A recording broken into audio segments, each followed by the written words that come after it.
Gentlemen, behold, I have maybe not fixed it. I suppose we'll find out together. So, one of the issues with playing modded Minecraft, especially with a set of mods that one has assembled oneself, is that Minecraft doesn't offer a whole lot of feedback in the department of what the problem is.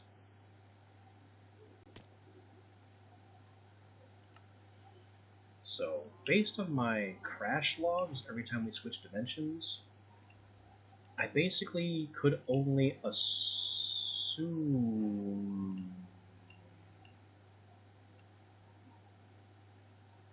Aha. I basically could only assume that the Modern Dynamics pipes were responsible. At least for the dimension swap crashes. What I still haven't determined is what's responsible for the trouble with saving. So I tried to fix that a bit. While offline, I removed Modern Dynamics so these pipes are gone. And I built this Ender tank, which should not be here, because that's part of something else. This Ender tank contains our blazing blood, theoretically. Maybe it actually doesn't. I don't know what happened. Because this hole shouldn't be here either. This is part of an intermediary solution I built using a port of Buildcraft pipes. And I filled in that hole before closing down my experiments. So that hole simply should not be there.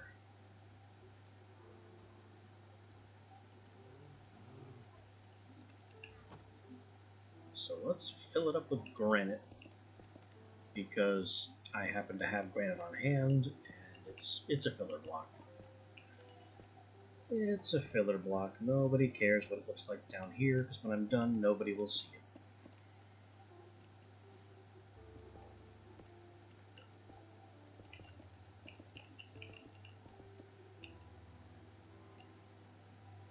Or maybe they will.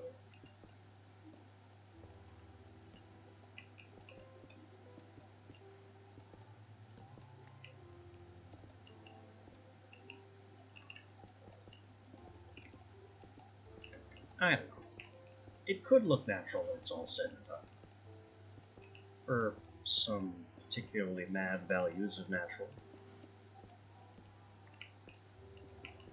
But the important thing is that this big hole in my floor no longer exists.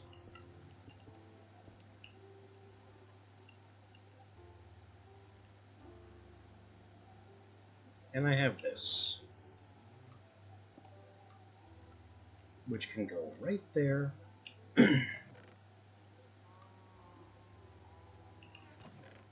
And we can install a lever right under it. Because these tanks, Ender tanks, naturally have a pumping feature. So I just put that right there and flip the lever. It will pump fluid out the bottom of the tank, straight into the seared fuel tank. So my solution to all the problems I've been having with pipes is just not to have pipes.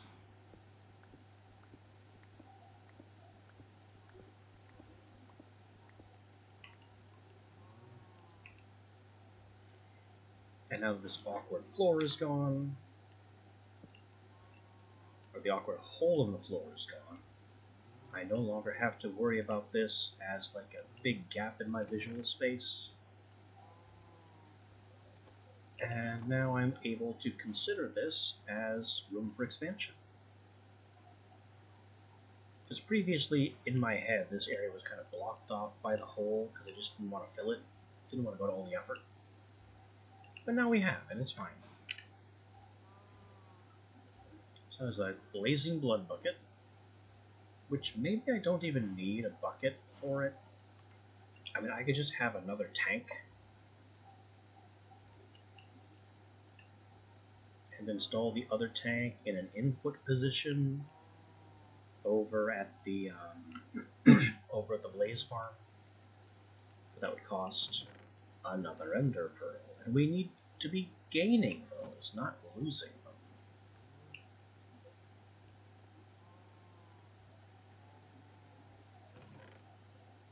Let's see, another thing I need to do is get some soul soil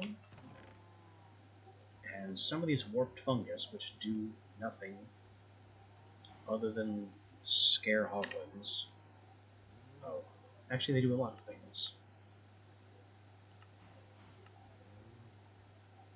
Many of which remain undiscovered.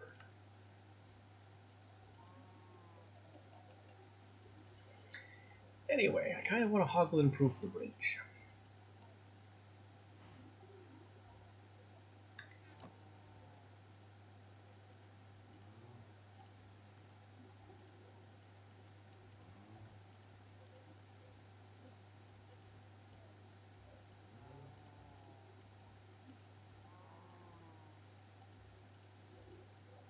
We'll get some warped fencing for that. Like, a lot of warped fencing.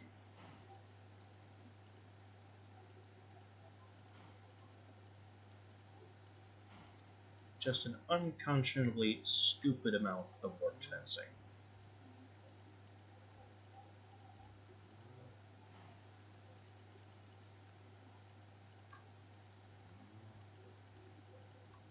We need 0 warped stems for this, just all fencing. All planks, all sticks, all the time.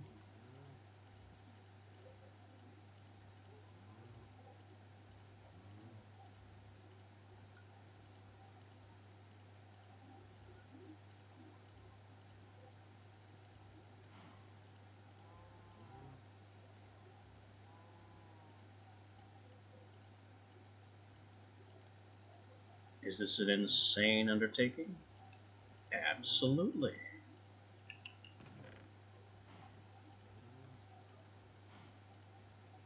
And yet nothing is changing about my commitment to doing it. Put the book away. Surely we won't have the book vanish on us yet again.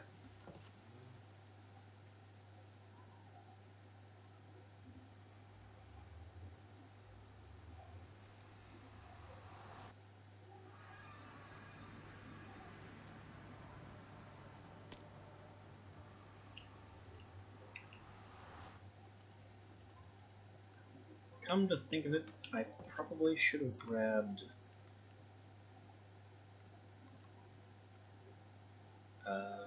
what am I thinking of?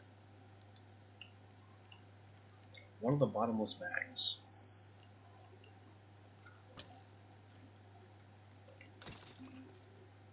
Wait, was that skeleton kind of jittering around in a laggy way?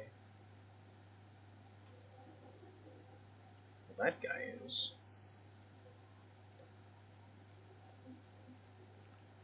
Hang on. There will be none of that.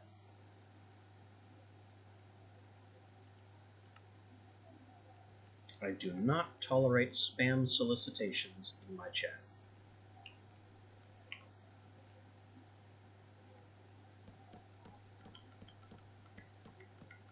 Nobody is buying viewers or bots here.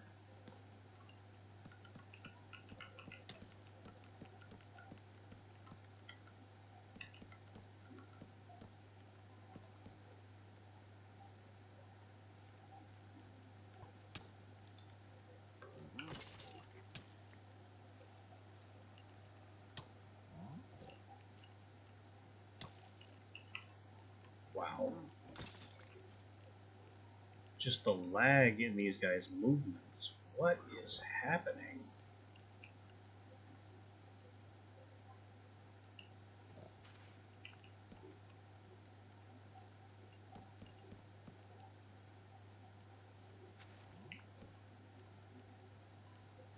Could you, like, walk smoothly instead of one block at a time? What is happening in here?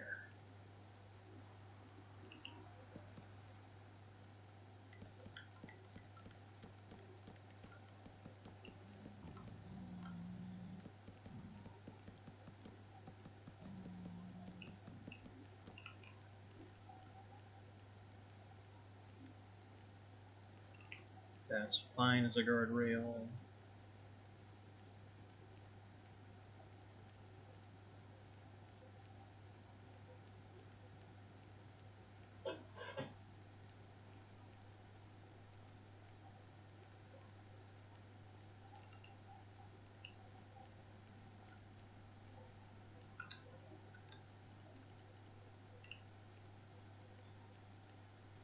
Also packing some soul sand, which we don't need. I think this is the beginning of our Crimson Forest problems.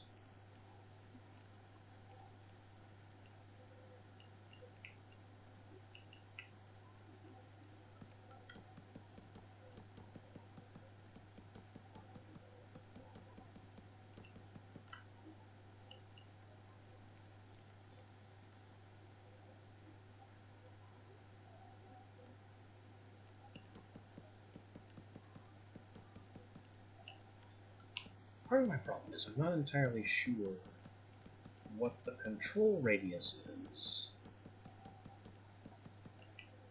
on Hoglins being afraid of warped mushrooms. Hi, don't mind me.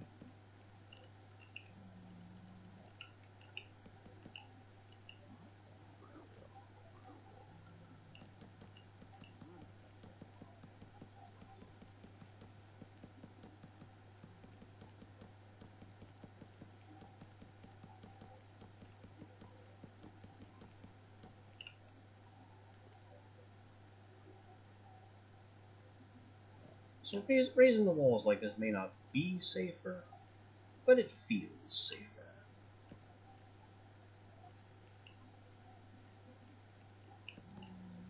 It also makes the bridge a whole lot uglier, which I'll be honest is kind of a secondary goal.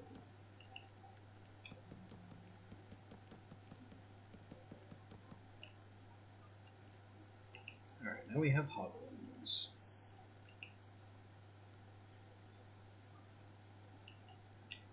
What happens if I knock out this netherrack block and make that a warped fungus? Will the Hoglins not chase me beyond that point? Well, they're chasing me now.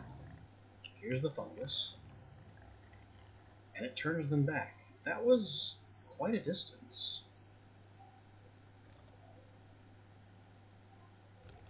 Hey, come back. Show me exactly how far.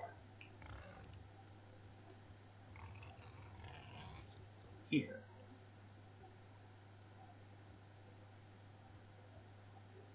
A little further than there, actually. Oh. So this is the line. 1, 2, 3, 4, 5. 5 blocks away.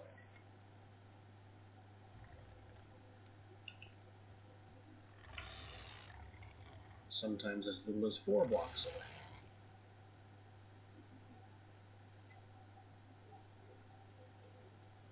That means I can count 5 blocks, and then another 1, 2, 3, 4, 5 blocks worth of influence.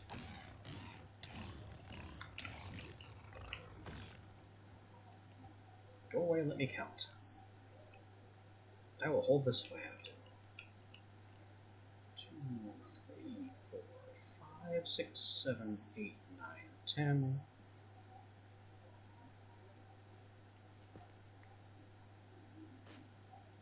We plant it at the 11th block.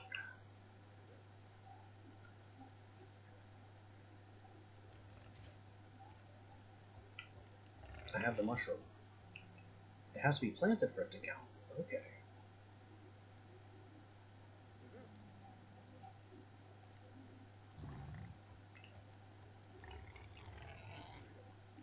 Run.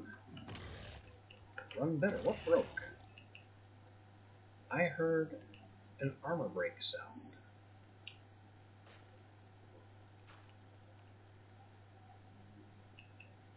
But it wasn't any of my armor. None of my accessories can break. And the cleaver didn't break. So what broke? Also, what's this? This isn't what happened. That's not what I placed at all.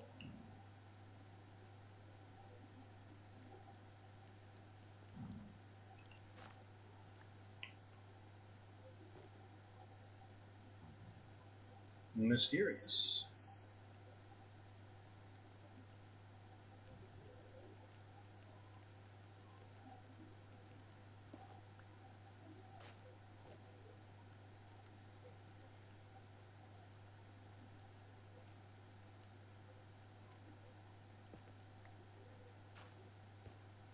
Alright, so every 11 blocks in Crimson Forest we place one of these. And hopefully that'll keep Hoglins off the bridge.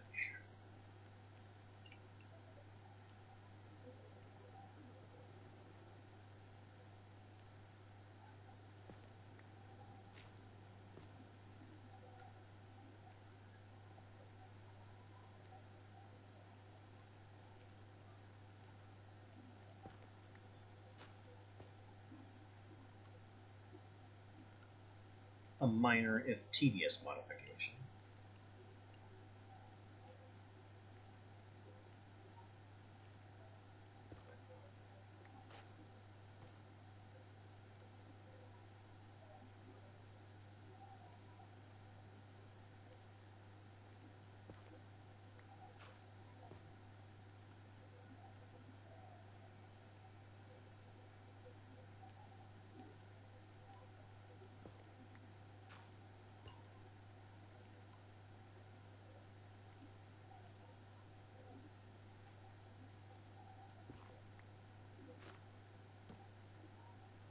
Why did I place that?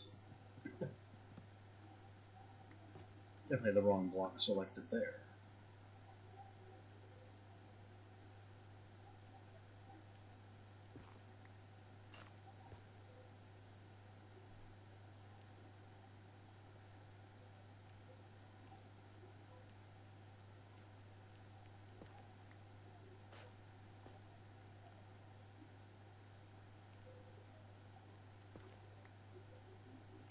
Did not mean to do that.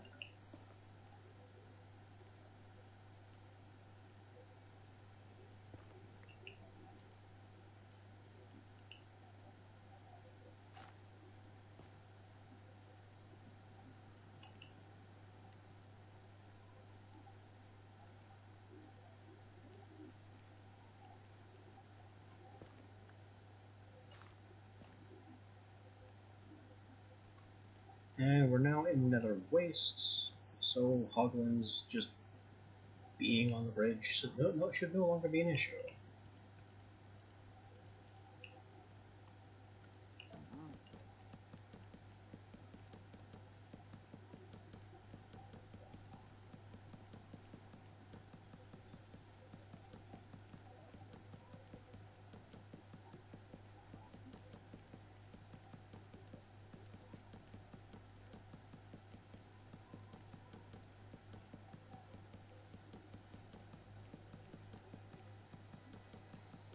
This fencing may actually foil my plans by keeping the frightened Hoglins on the bridge as opposed to letting them just run off it and leave. But we'll see. We shall see. I didn't make these ridiculous fistfuls of fencing for nothing.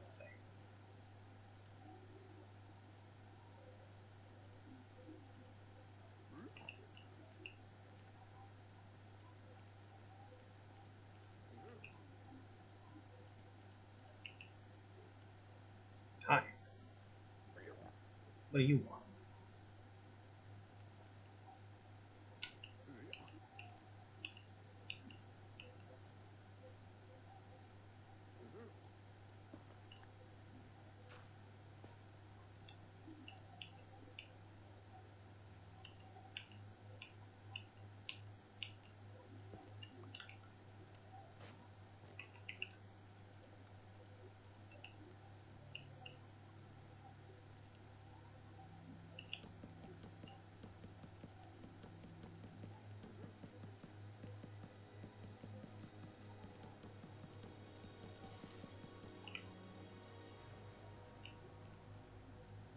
Having trouble with the mushrooms, boys?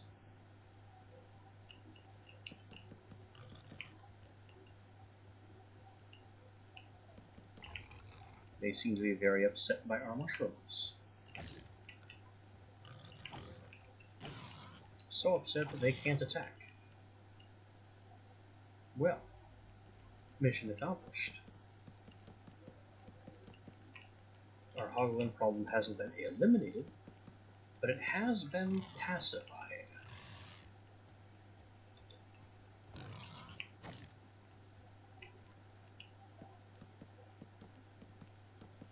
Which honestly is just as good.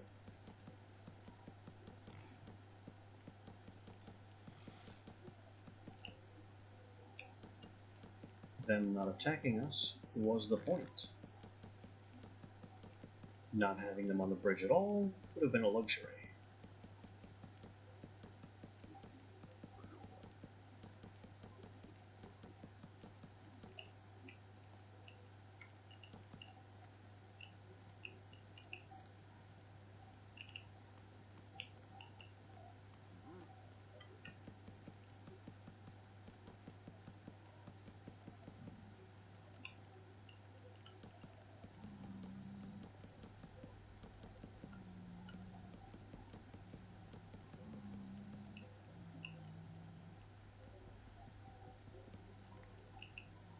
And it looks like our positively stupid amount of warp's fencing was almost entirely required.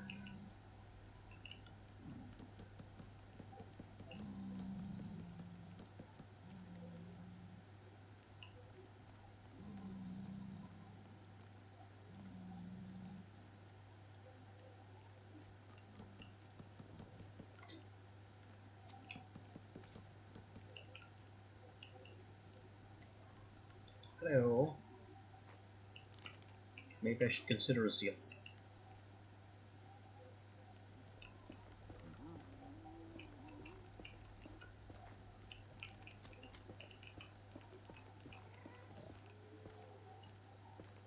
Good enough.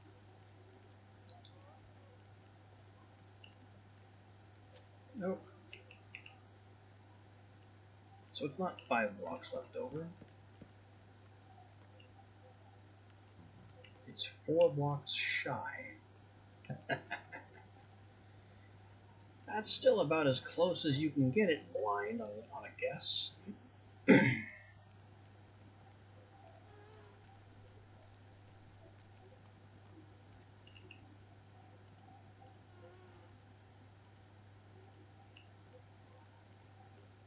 And it conveniently used up all of the blue warped fungal wood that I didn't know what to do with.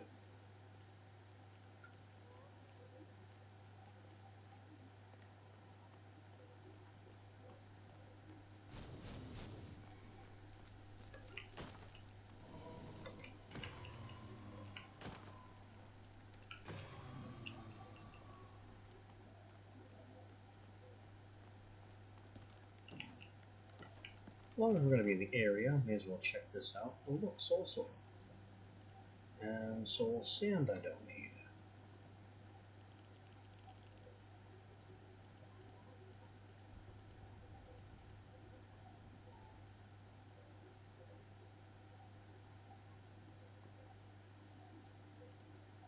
Honestly, let's melt some.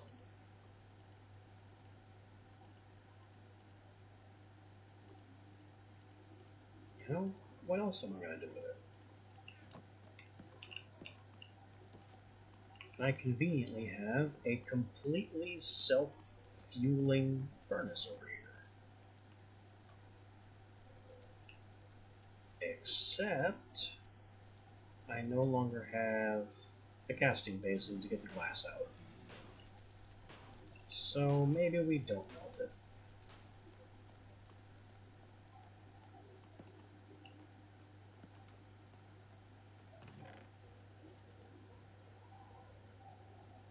Should have left the casting basin here.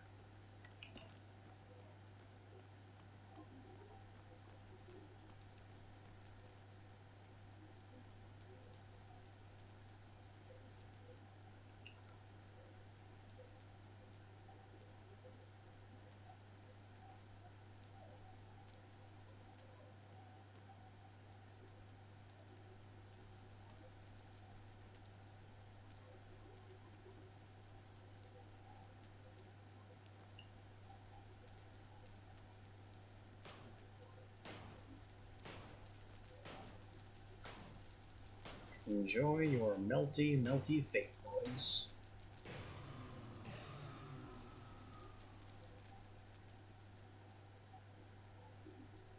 As you become one with the liquid in here.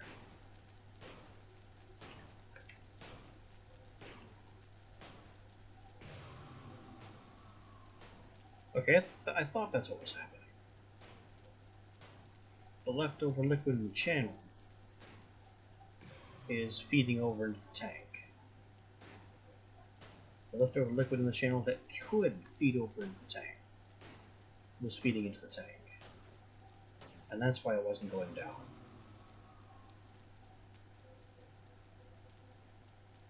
But the rest of these are one-way channels, and they can only be one-way channels. Those are your options. Flow that way, flow the other way, and don't flow. There is no arrow to just balance it out. Which is fine. Not a big deal.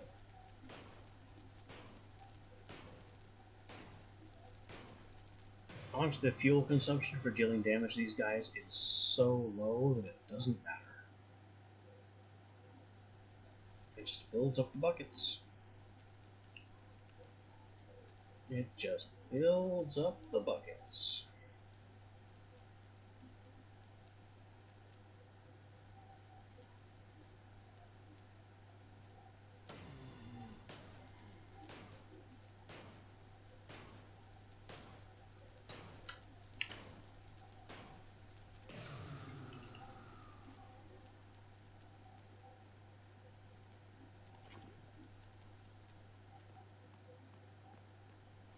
So I don't really need the blazing blood over here. I just stopped by because I was in the area.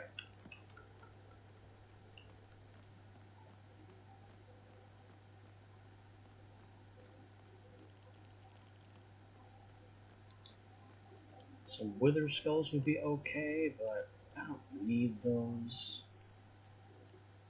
Not now. Probably not for a while.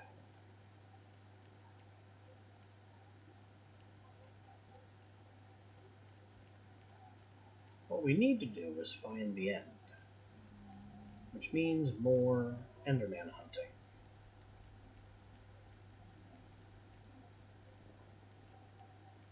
Not exactly my favorite thing in the world.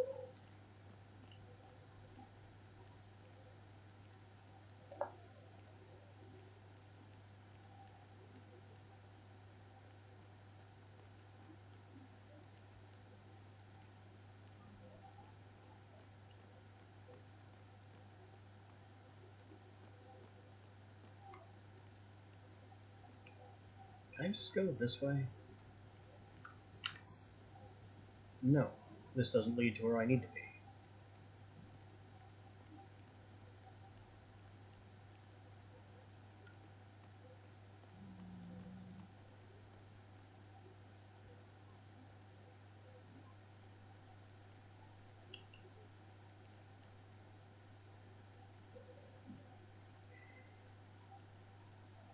Ichor crystals, which are useless.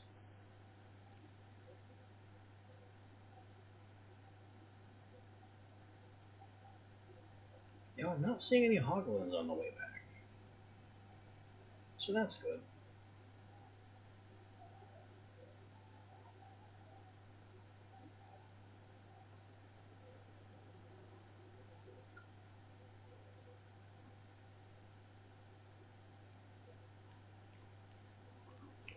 Hello, baby hoglin.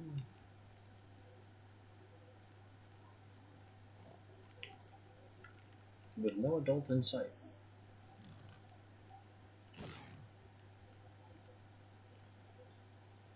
Okay, and the noise of breaking armor that I thought I heard was just whacking this guy in the face.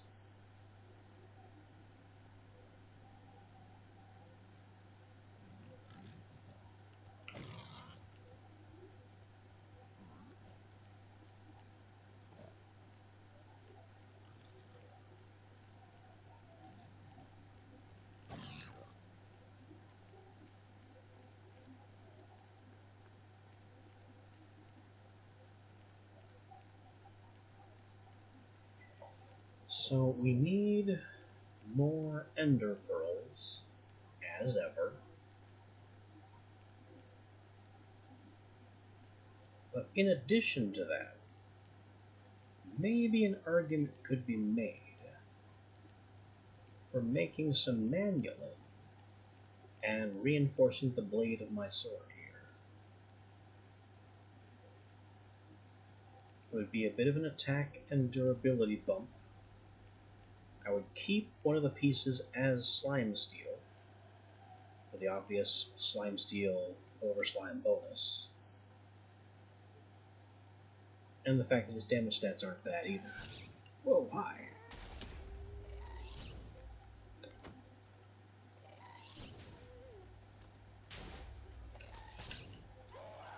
One shot. Two shot. And there's a tear. Wonderful. I'm not going to turn down free gas tears.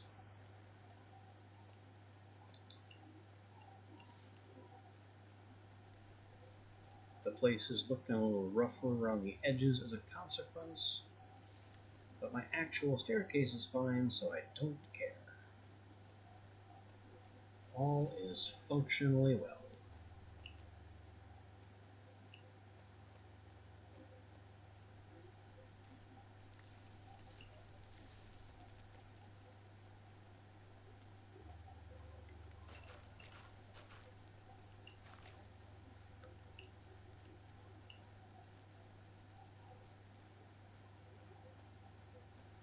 I just need to get back to the old warped forest and hunt Endermen for a bit.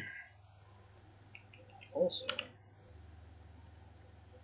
this Blood Island marker, I don't need it anymore. We got everything from there that could possibly be necessary.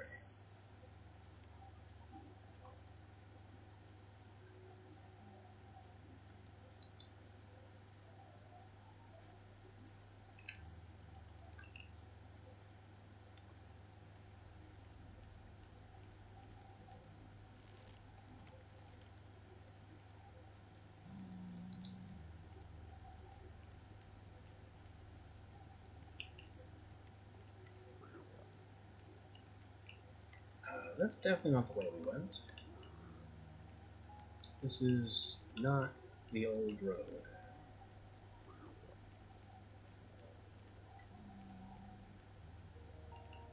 And yet it kind of is.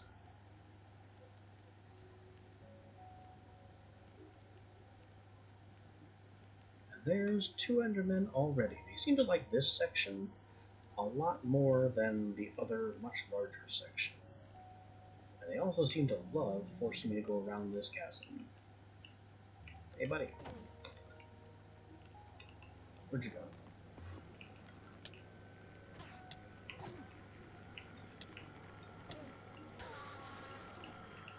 One pearl.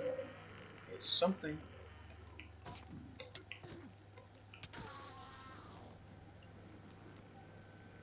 A start is a start.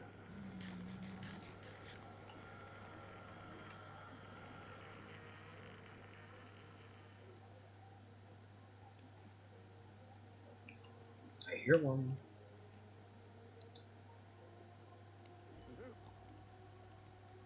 There he is.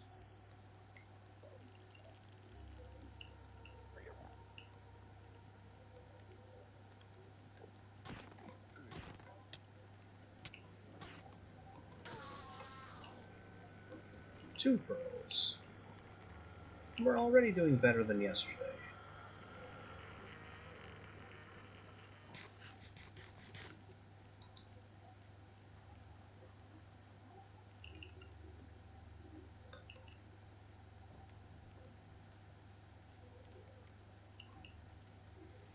And a lot of our success is due to the Azure Dike health that we have.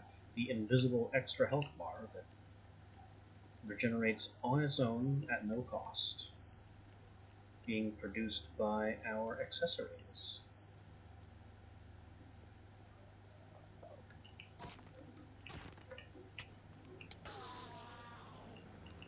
3 pearls. On a roll.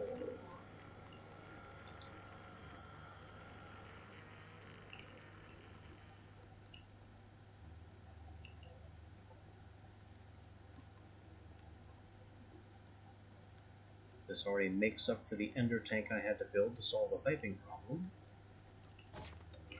and provides an additional pearl to make another pipe with, or another ender tank with. Hi. Oh, don't teleport away. Come back here.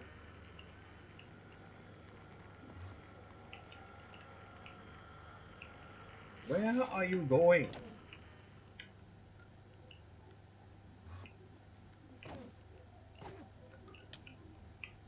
They love to dance around this very confusingly built area. But it doesn't matter. I kicked his ass.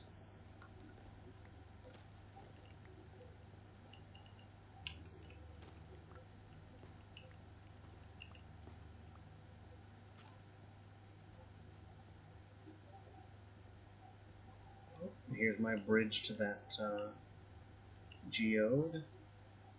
And that is another piece of resonant ender.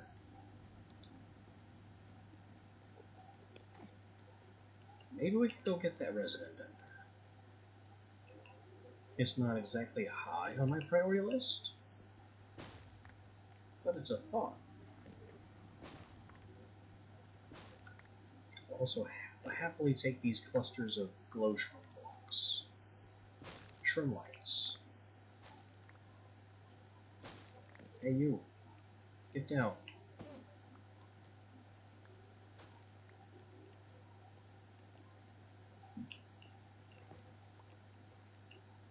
Do shroom lights do anything?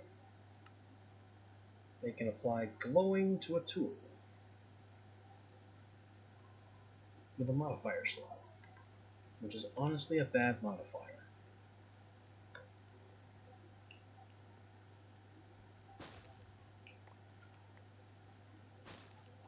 On the one hand, it's nice not to have to worry about torches,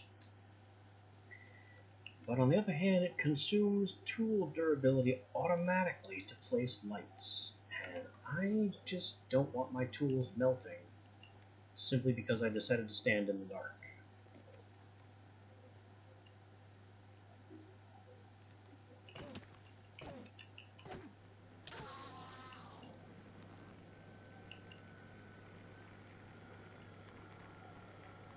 This is another Ichor geode due to the calcite blocks. We knew about this. This is not new.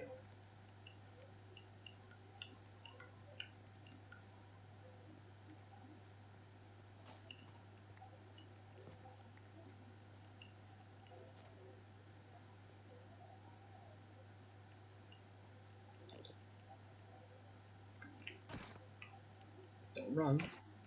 I am not your friend.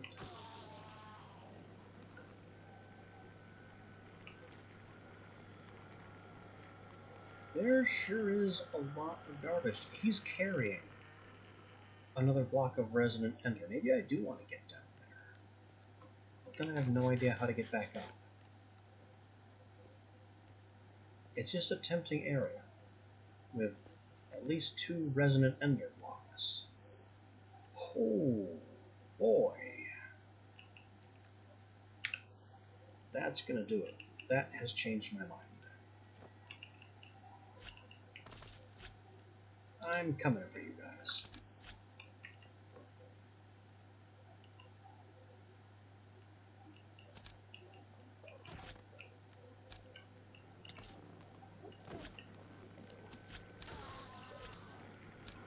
With an insane combination of cloud step boots and bouncies.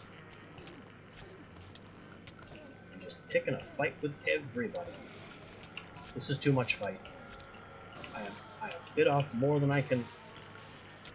There it is. No pearls from that, of course. You know, I only picked a fight with 4 Endermen at the same time and got no pearls out of it.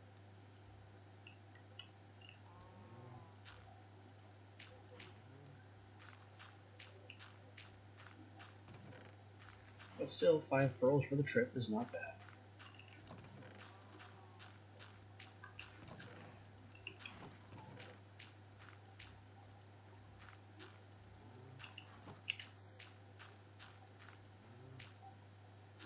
Also, we never took all the stratine out of our bag to giggle about how heavy it makes us.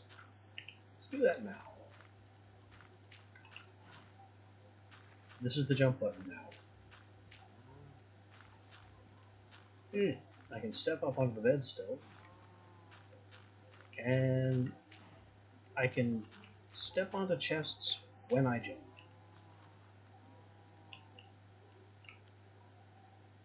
But a full block? Oh, I can still force my way up a full block.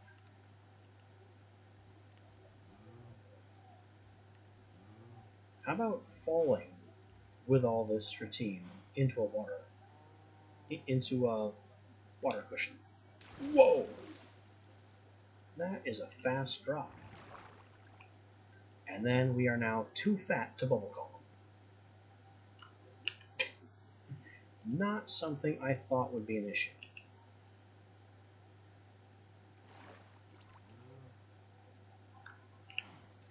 Okay. As fun as being stupidly heavy is, it's time to knock these out.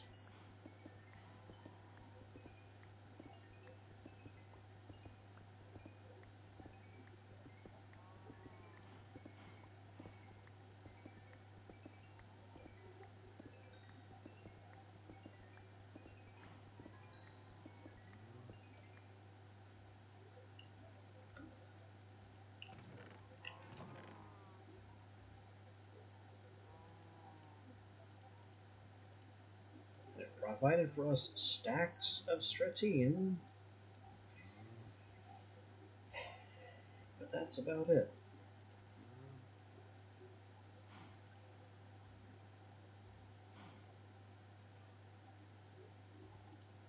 Also, I've got these shroom lights. And it looks like dawn, so now is as good a time as any.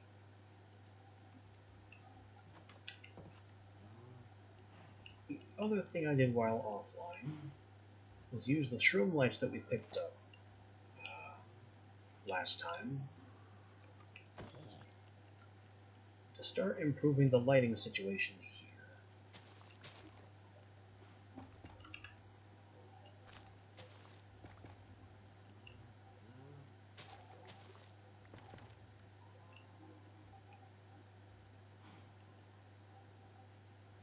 And while it's not exactly the best looking solution, it's a solution, which is all it needs to be.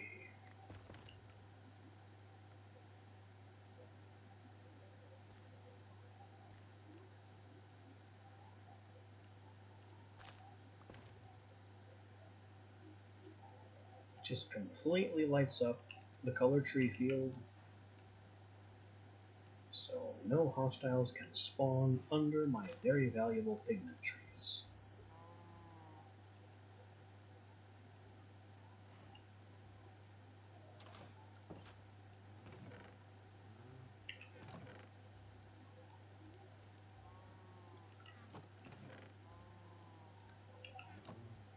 So how about those thoughts of manual?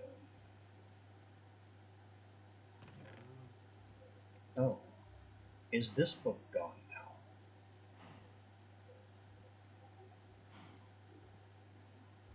Also, didn't I have two Depth Strider crystals from tearing a pair of boots apart? Boots which, notably, I no longer have. Back to creative.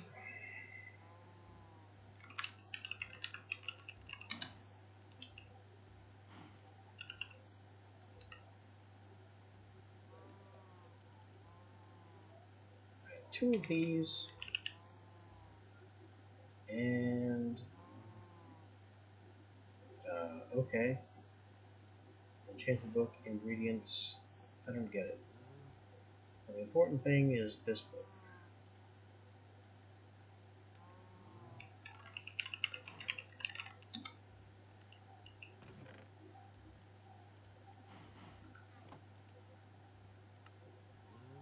So up here at tier 4 melee, Queen Slime is a thing, don't care.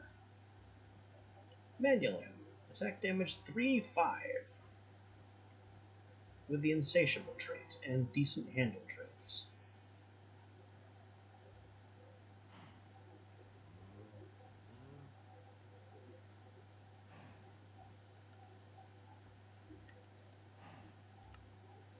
So the Broadblade and the Large Plate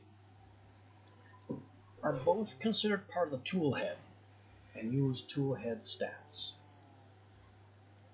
The Broadblade costs 8, the Large Plate costs 4. So I can make a Manulin Large Plate and then have a Slimesteel Manulin blade on my cleaver. For pretty much the best of both worlds.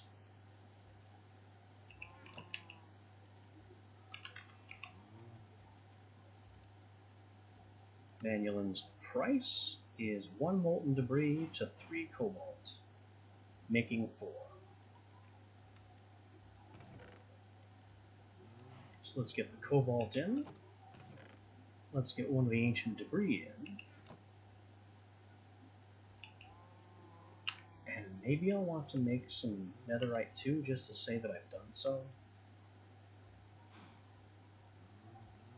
I don't know what this 4 nuggets to 2 nuggets conversion is. This makes no sense to me. But if I just upscale that in my head to ingots and reduce the fraction, I can't. So it's 4 to 2 makes 1. That's awful.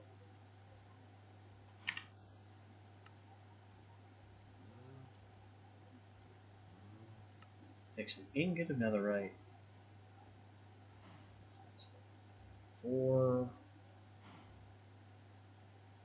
of that, which comes from 1 1/3. I can't math the math right now. What we're going to do right here is Cobalt and Ancient Debris to make the Manulin. Oh look, I have spare Molten Debris. And I will have more shortly.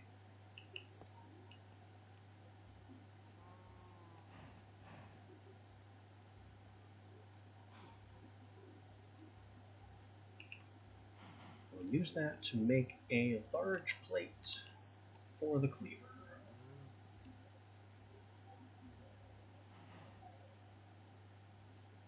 Come on, Cobalt. Melt on down.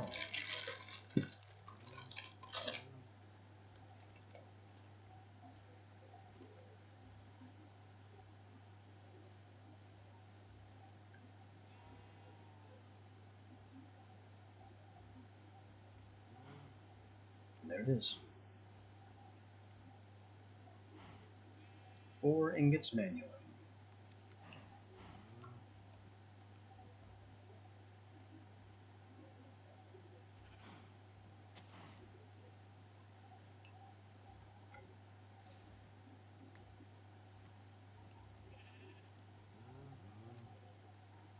Putting a large plate on.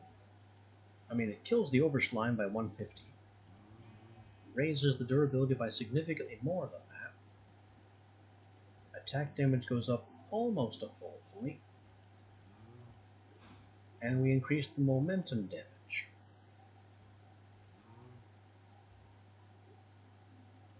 I'm sure if I used a blade instead at double the cost, we'd have the exact same stat boosts.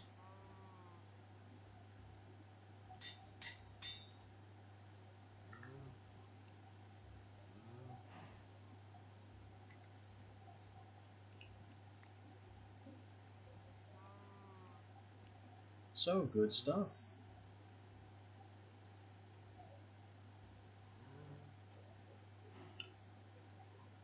Now I have a block of cobalt that I don't know what to do with.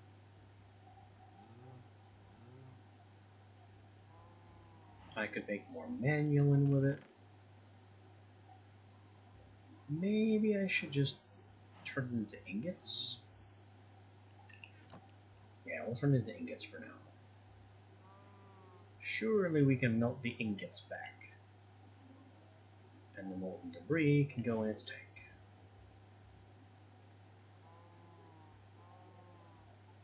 That's like 74 is in the neighborhood of half an ingot of molten debris. It ain't much. Oh, and I had this manual ingot kicking around the whole time.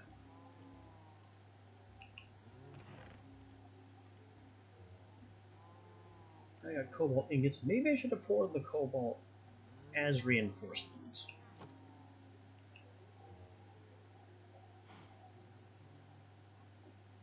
You know what? I should probably really do that.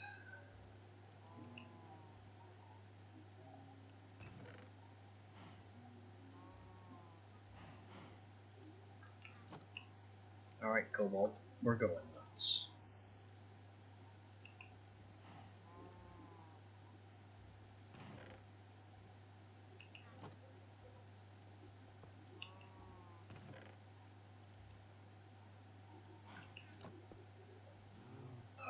That is very much not what I wanted to do. But I did it anyway.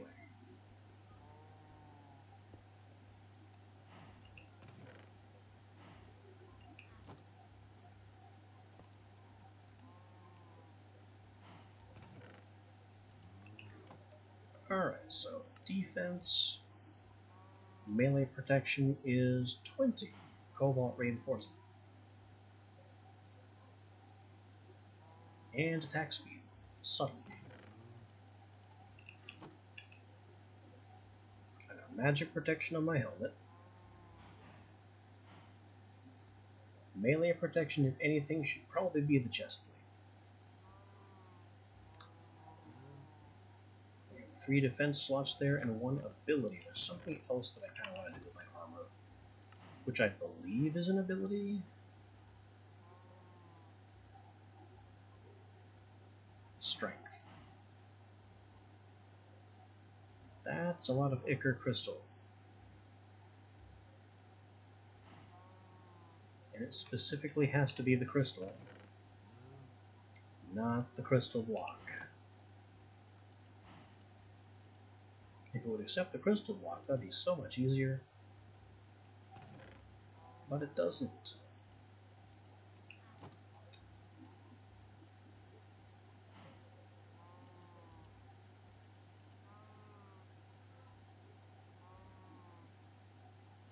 Alright, we'll consume all of our Ichor crystals for a kind of subtle attack power bump.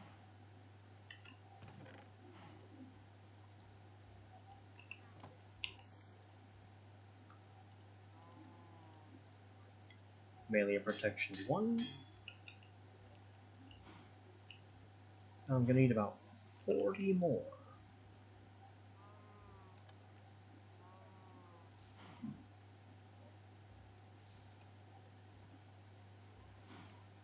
Do we have the cobalt to pull that off? There's 40. Minus the 4 we already have, which will make it really easy to measure out.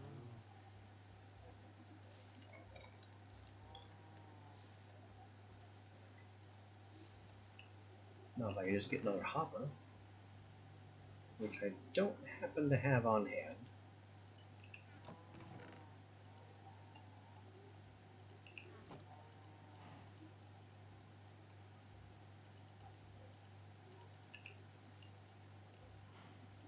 I'll just stick a hopper here and fill these with it, and that should just auto-process.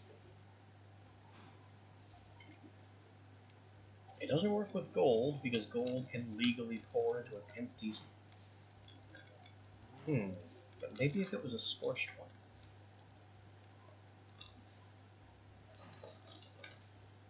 I don't know if a seared faucet can pour into a scorched casting table, but that would allow me to automate making gold plates.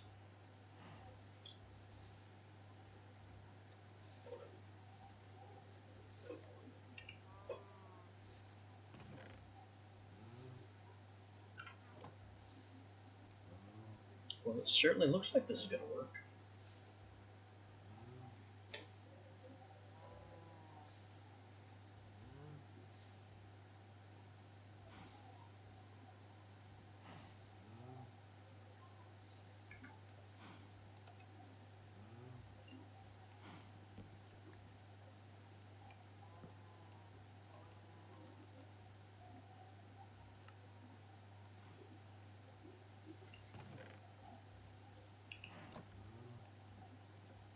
Alright, respawn set. Armor plated.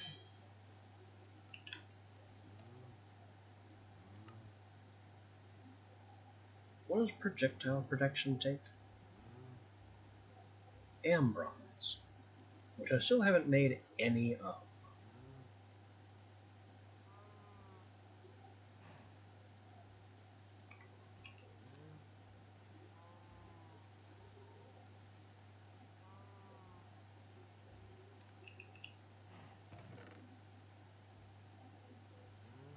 I don't have another 60 panes just kind of kicking around.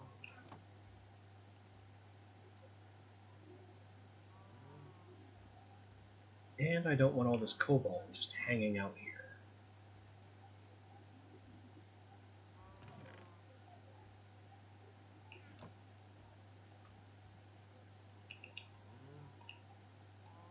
So we will bleed it all into ingots.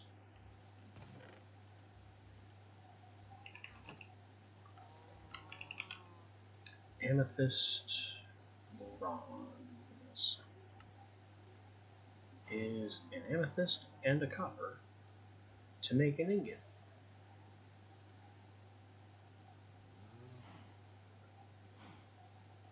It's not an amazing substance.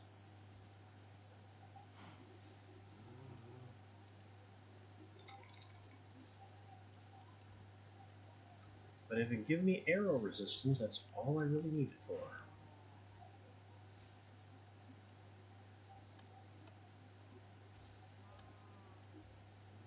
Uh-oh. Oh, no, it does work. There's just a bit of a delay.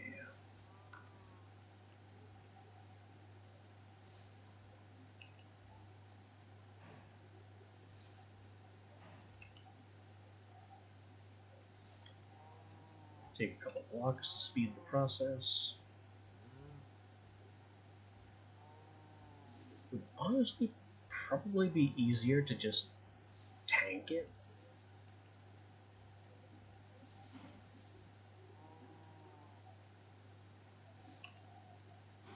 But I'm stubborn and silly.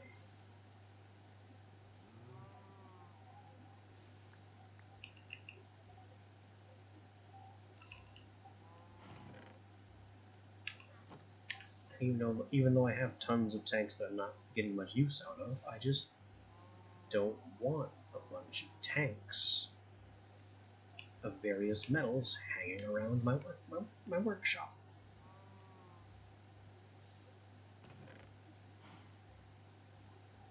I do need more Ichor crystals now to finish the strength enhancement on my armor.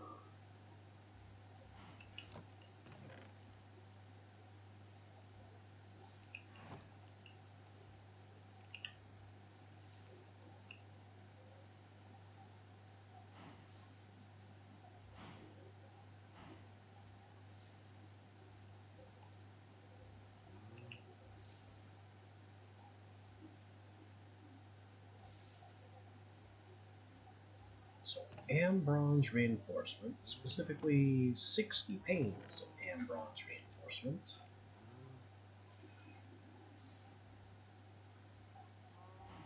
It's 3 nuggets per pane, approximately.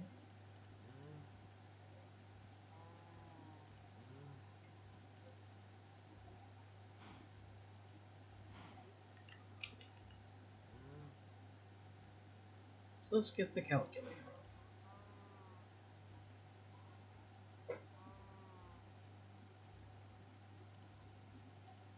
$60 panes divided by 3 nuggets each is 20 ingots of Ambronze.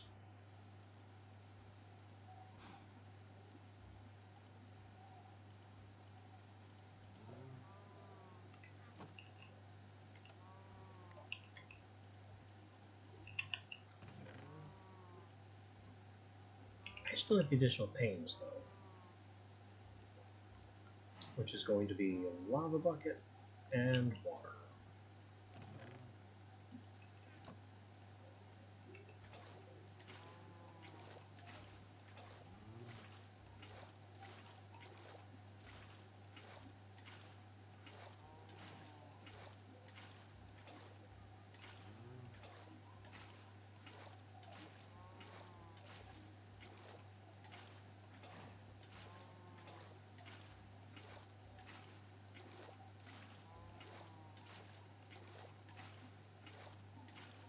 $20 water.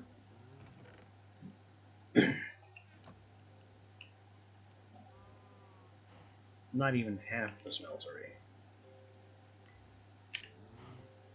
Then our magic lava bucket. Boom. Fully loaded and transmuting.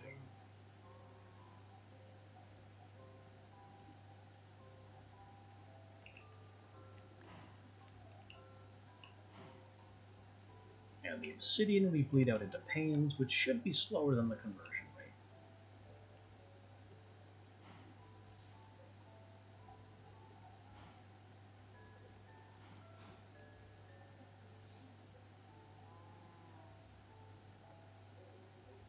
The lava is going to twiddle down the water.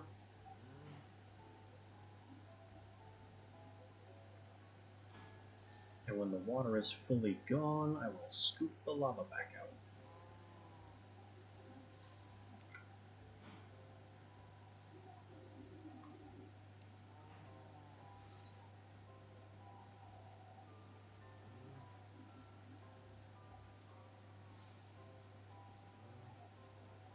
You know, this is probably what the Scorched Alloyer is for.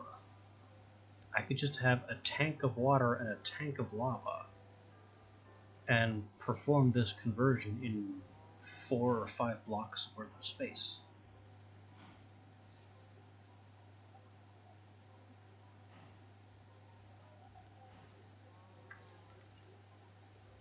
Okay, now you pause a minute. Put the lava on the bottom. Scoop it out. And resume.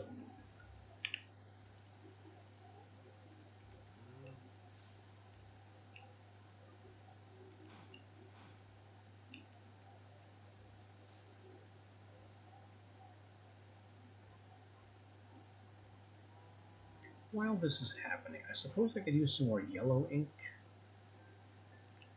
And maybe another efficiency slope? What was the problem with the efficiency slope? There's also a T2. Gem powder and refined azurite, which are certainly problems.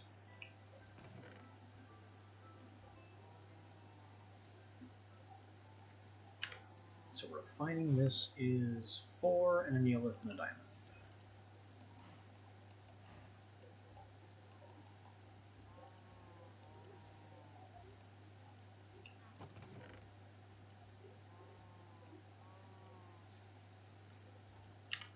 In water. Water.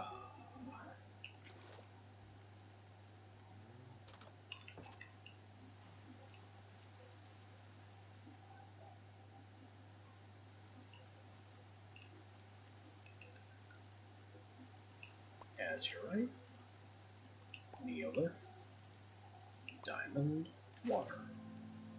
And this machine is an argument for the black hole chest. Because I can't just stick a chest on top of it and have produce appear there. Like I can with this.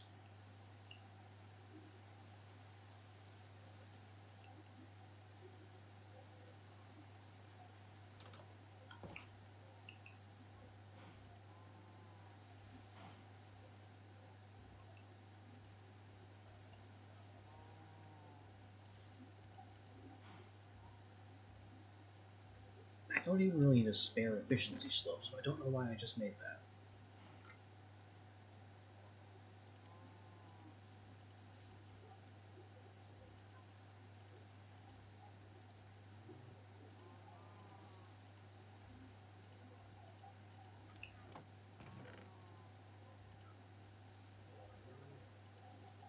I can function just fine with the tools available to me.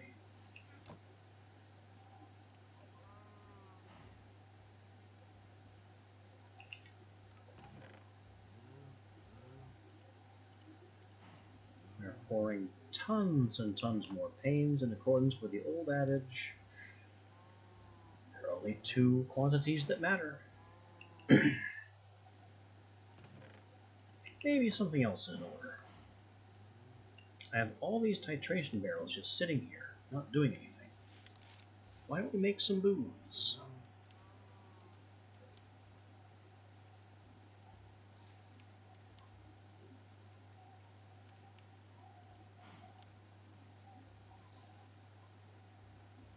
Where is it here?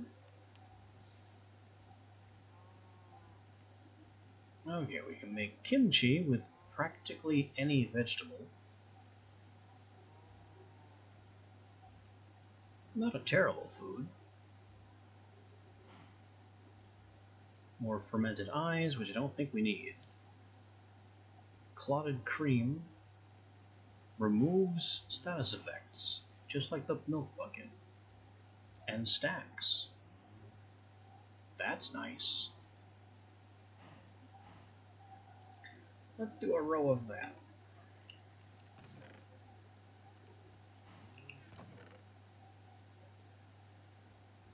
Which is gonna take milk buckets and sugarcane.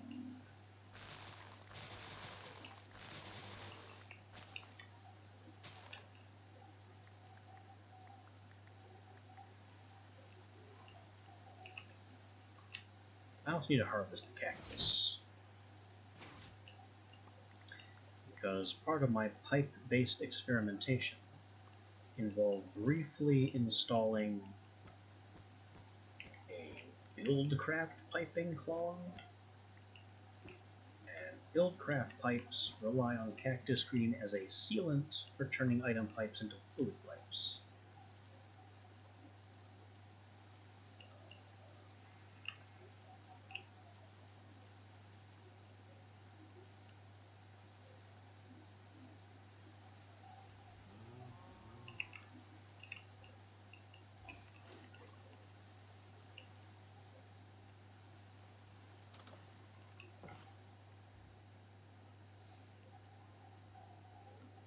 Okay, top row, milk and sugar.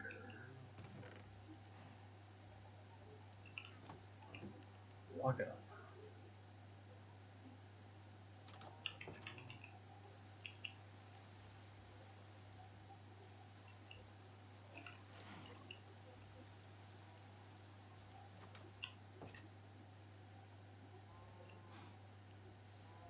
Milk.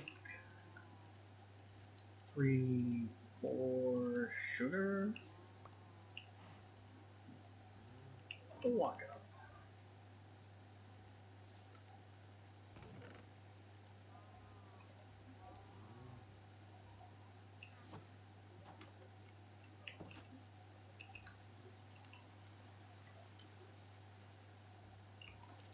Milk.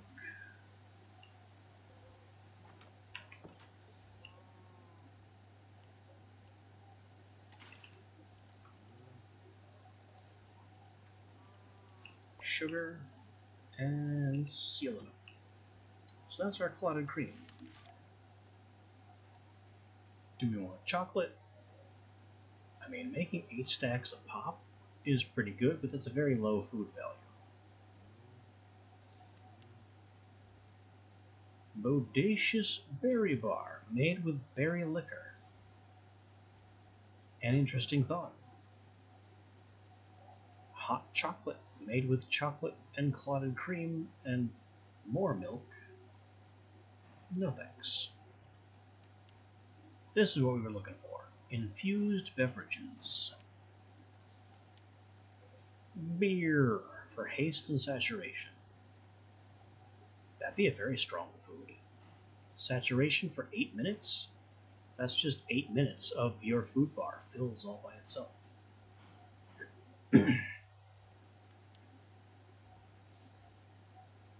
Normal beer. The haste, but not the saturation. Pale ale for a health boost. Lager for... and porter for resistance. So this provides extra vision in lava and extra move speed in lava, but notably, no fire resistance. That's kind of an important omission. Porter for 8 minutes of resistance isn't too bad, though. Rum for absorption? I don't know what the difference is between absorption and health boost. Like, plus 4 max health, and absorption is just plus max health, but the apples are a different color.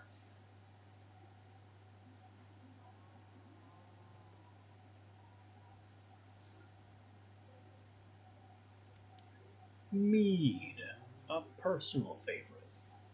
Fire resistance and speed. Apple cider for speed and strength.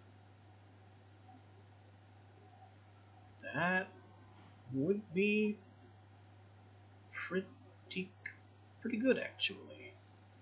Speed and strength is an excellent hunting brew. Absorption, regeneration, and fire resistance. Oh, because these are the god apples, these are just the gold apples. That's incredibly expensive. And you also have to age them for 48 or 72 real life days. That's crazy. Berry cider for health boost and strength. Glowberry for swiftness, strength, and glowing.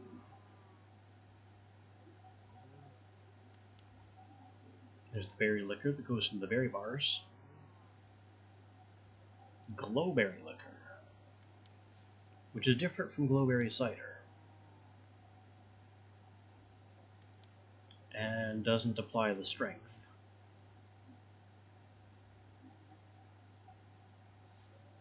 Mint drinks. Speed 2, not great. Creme de menthe for another roll. Another roll is extremely powerful. Regen blindness. Saturation from Advocat. Regen, very brief regen. Why would anyone make that when there are ones that give regen for so much longer? Jump boost, swiftness, strength from the vodka.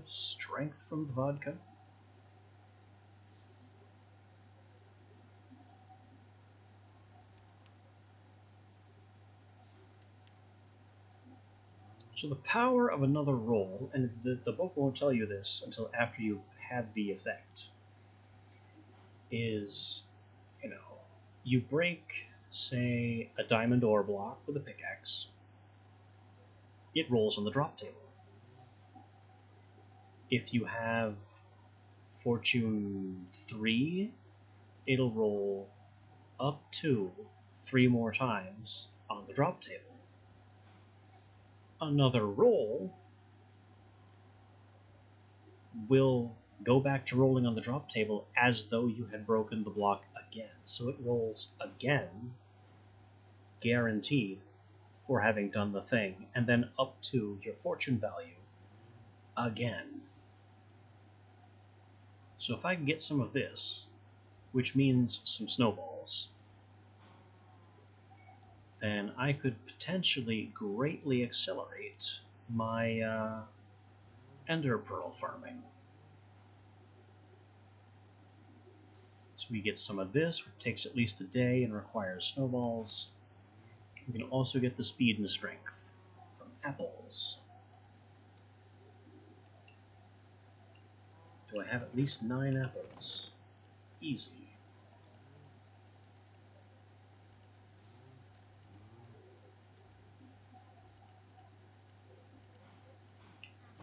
We are ready to apple and water.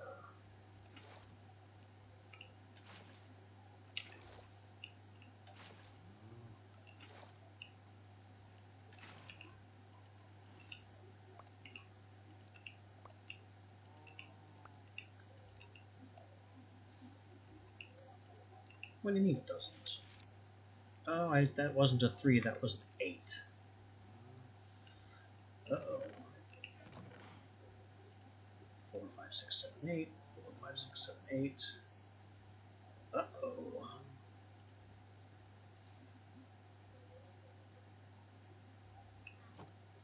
Mistakes have been made. Okay, I'm making all kinds of mistakes now. Can I just get all this stuff back? So there's the 8 I needed that, the extra 5 I needed that, and this one I need to empty out. But those two are ready.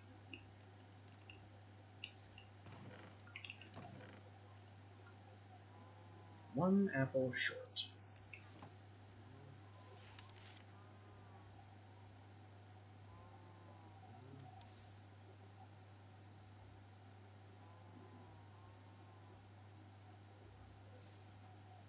Maybe I'll make that last one resistance instead. So 6, 3, and a beetroot.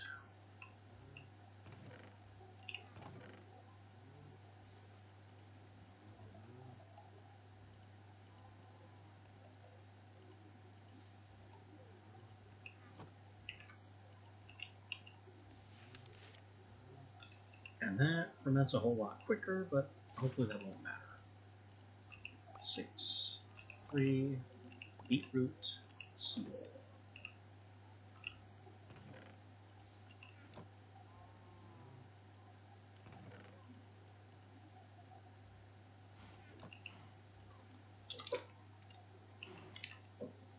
And for my last trick, I need snowballs, which I can get from crushing snow. Where do I get snow? From snowballs. That's very circular.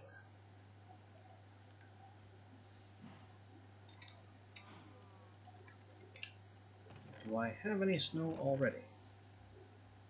Not on your life.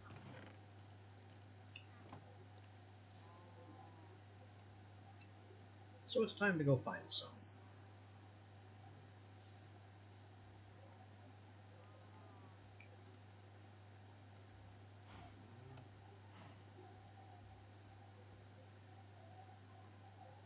There are already a couple places I can look.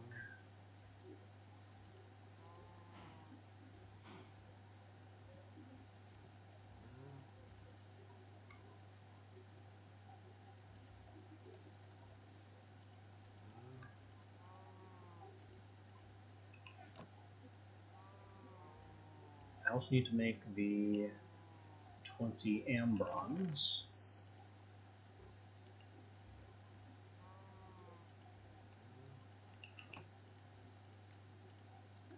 Which is 20 of that.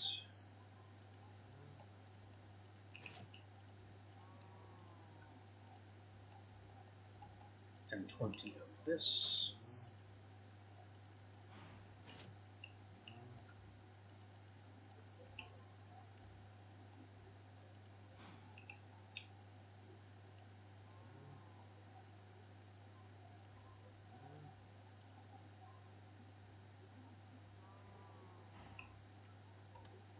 and get that going for my projectile protection. Now we need snow. I am seeing nothing in the way of snow or cold, any of those directions. Is there some north?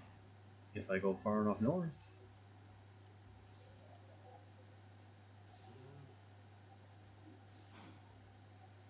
Where the heck am I supposed to just find snow?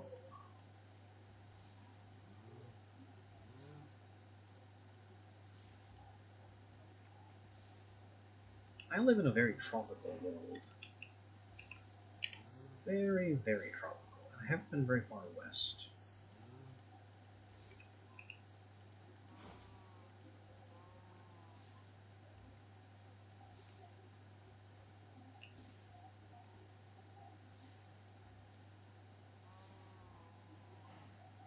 This is halfway through pouring. Maybe we should wait it out.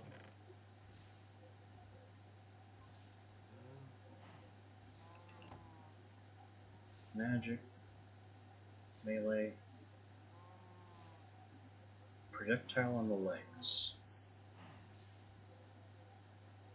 And then boots, I don't really know what to do with.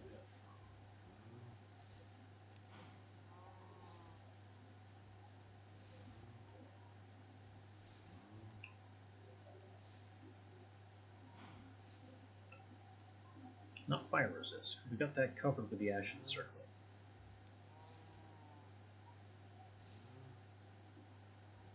Maybe more magic protections. That's kind of an important one. When you start dealing with poison and wither.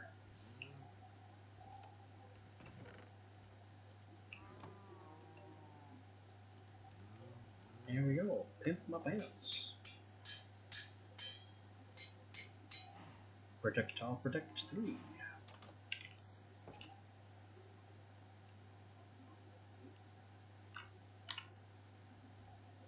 Alright, now we're gonna go west.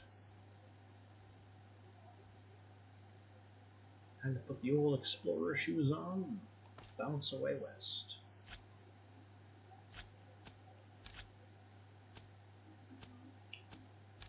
What will we find? Hopefully snow.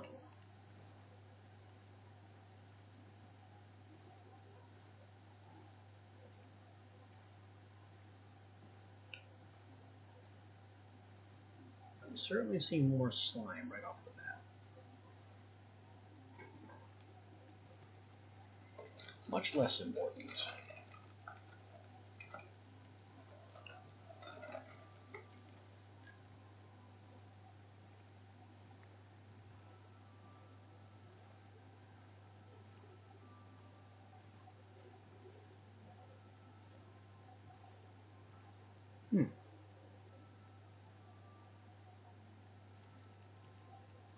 I've already looked at this, haven't I? It's gotta be citrine, due to being at sea level.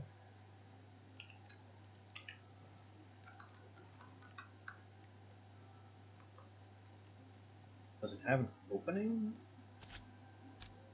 Not immediately visible.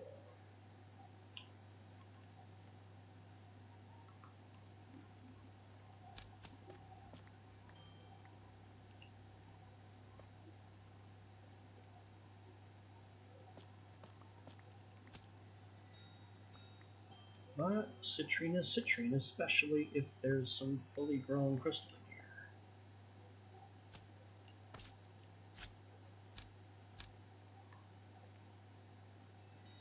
There's little. There's a little.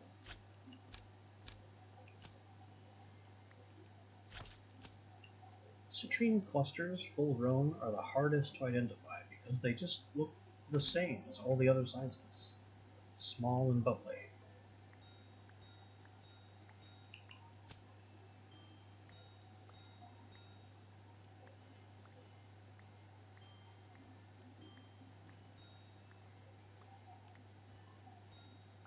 You know what?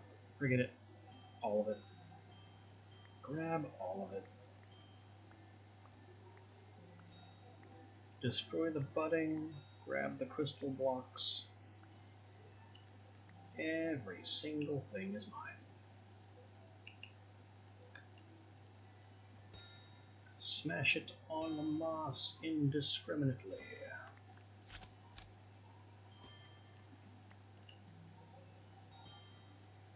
I'm planning to eat a lot more yellow trees, which means a lot more citrine powder to craft them.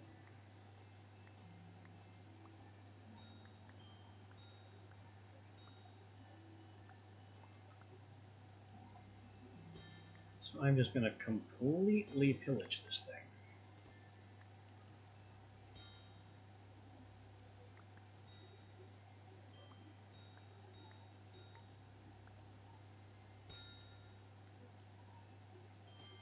Of basically every scrap of yellow crystal it can offer me.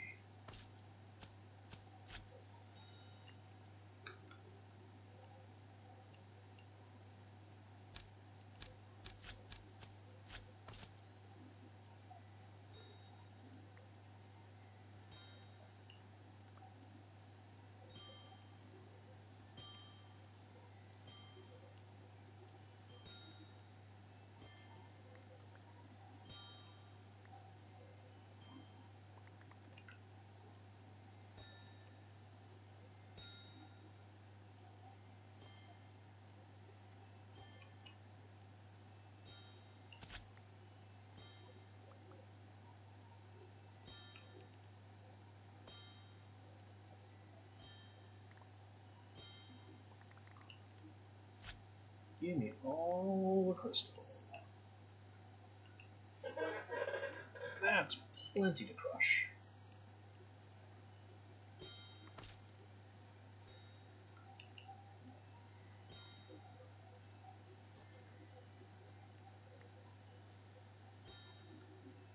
And the reason I can get away with mashing all of it is because I don't plan to come back. This is not for the purpose of cultivation. I will not be farming this geode later. We are just stripping it dead.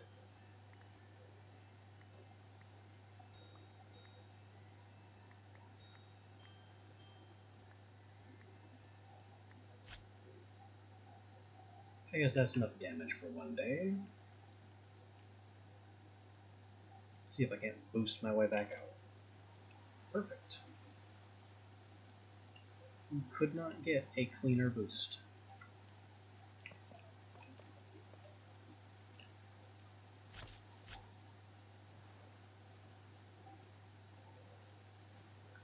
Back to our adventures in the west to try and find some snow.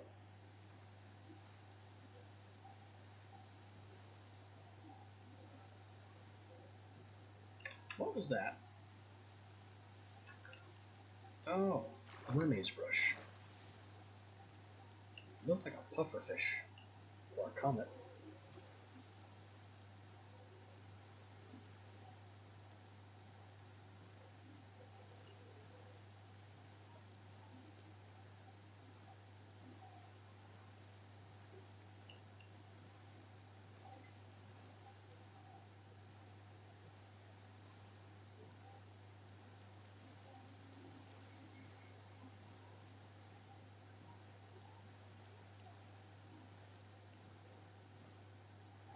We also still haven't found any ocean monuments. Not that it's important anymore, it's just something that's kind of nagging at me.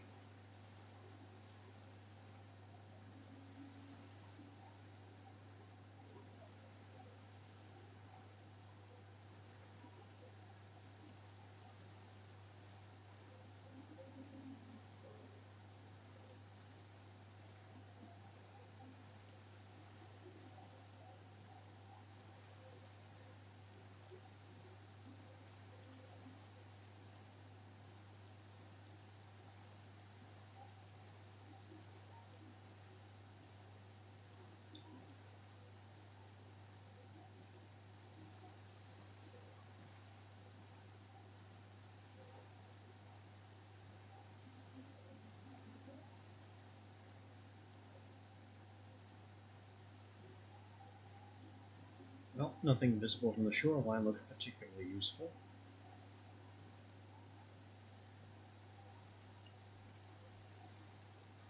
Just tons of dark oak forest. And what looks like it could be another exposed Spectrum Shrine area.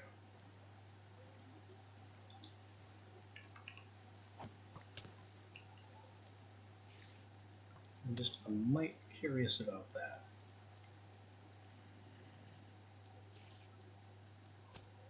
Oh my, what a hole.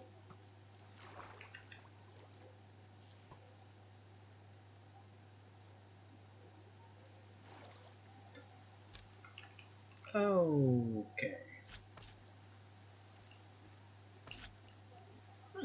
Not quite what I thought it was. Oh.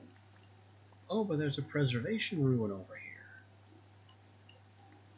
Well, that makes it worth the fall.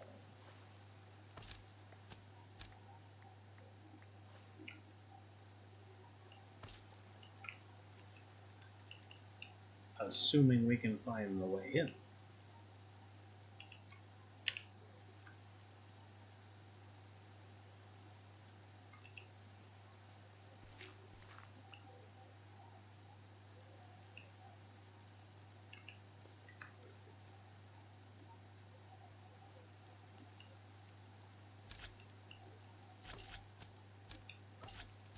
This looks like the way in. But I also want the shimmer stone, so the way in can wait a second.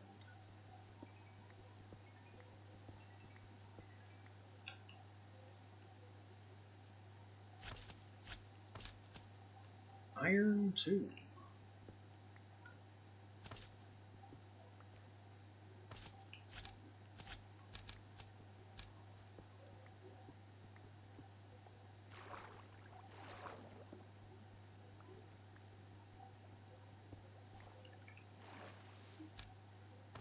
That's a few high priority discoveries.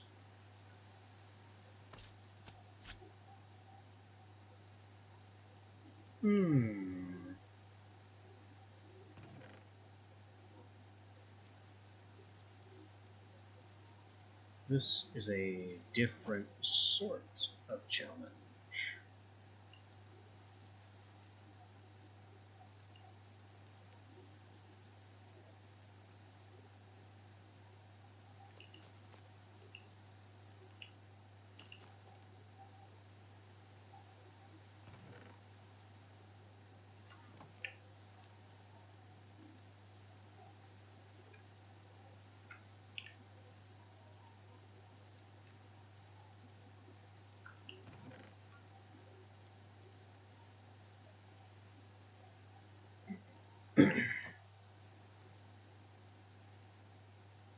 So we have lime and purple.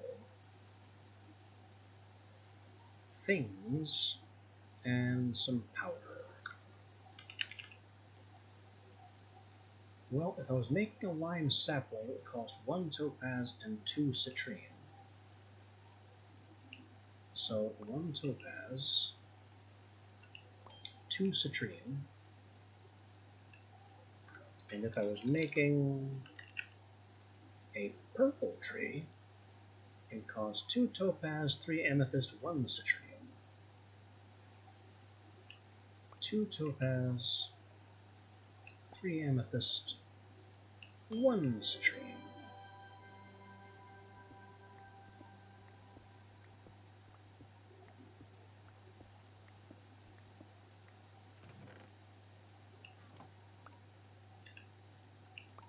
Now I can take all this powder back.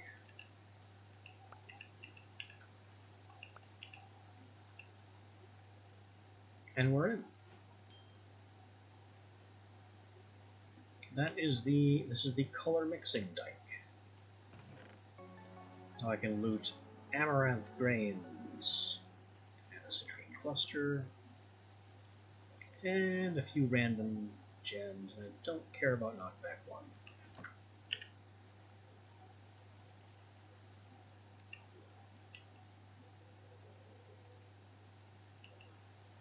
I'm still marking this. It is a color ruin. And the reason I'm marking is because I have to come back with onyx powder to make brown. And there's also this gray one that I can't make yet at all. And they block off other chests.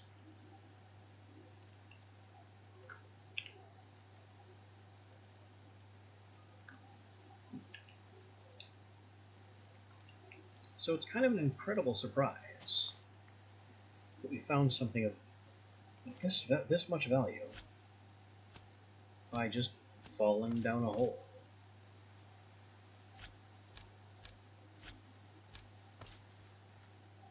Still no snow, though, so the various explorations continue.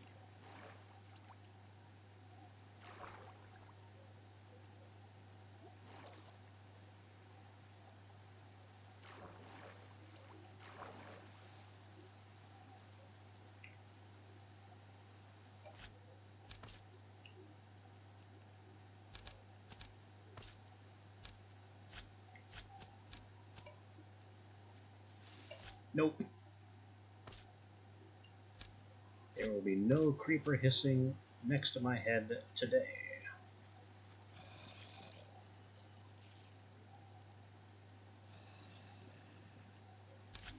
Oh boy, there's a lot of monstering going on.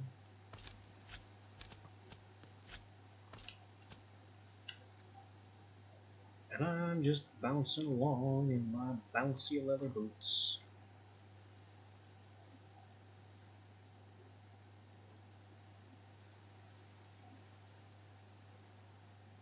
I should be wearing the cobalt boots because it's dark and dangerous. But I'm just trying to get places. Which involves not dying of fall damage.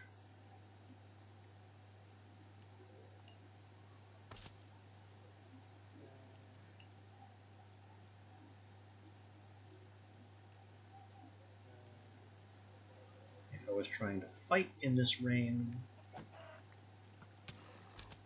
Ow. It would definitely be better boots time.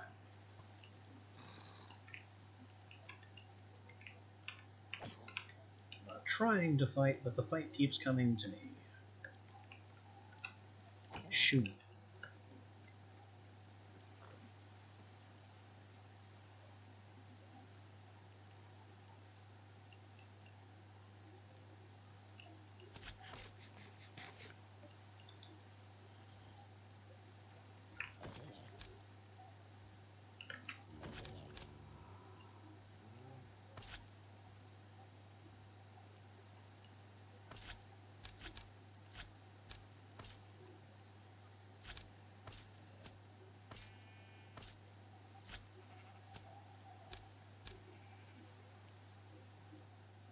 Sky Island, and honestly the most birch trees I've ever seen.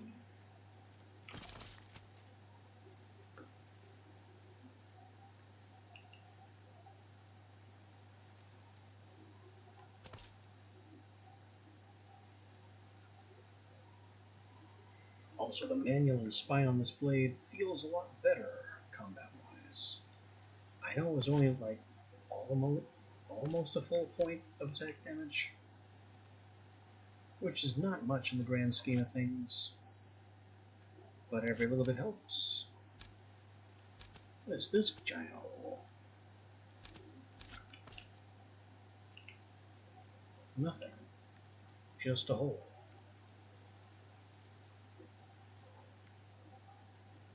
World Gen needs to calm down.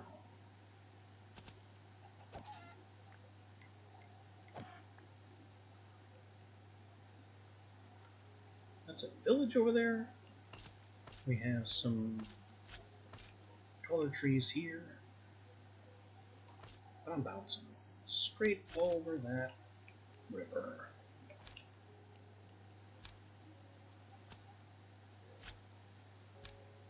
That could be topaz. It's high enough. It's not going to be worth topaz crystal though, because we only just arrived.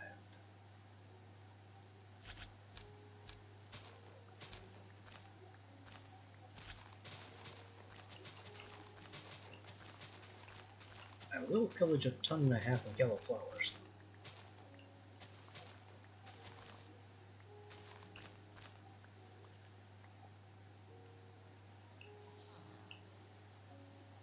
Hi. Did you hear I was tearing your flowers? I don't have any beetroots to sell you.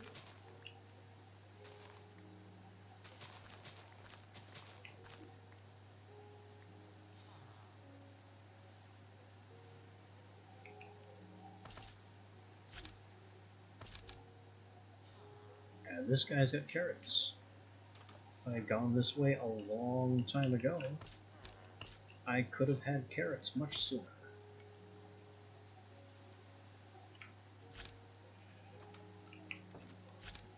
But nobody else seems to have anything to take.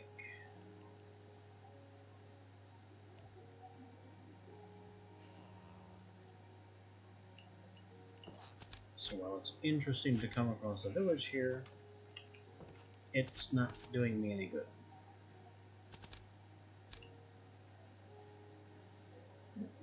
There's another geode, that could be topaz, that could be citrine, it doesn't matter.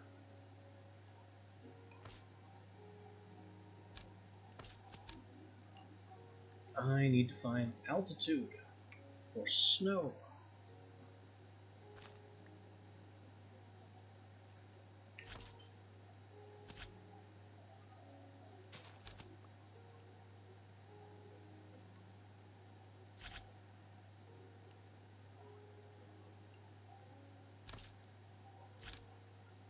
And that's just not happening.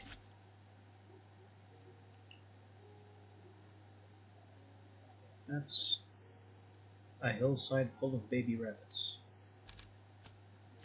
No, they are full rabbits. Weird.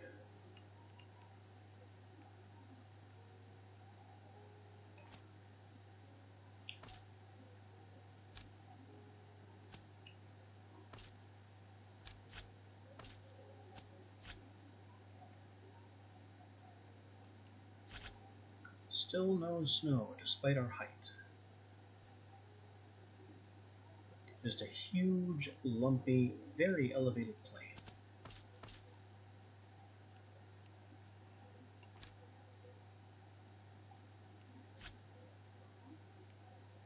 That's weird. A hole full of very strangely shaped columns. And then I see in the distance another village.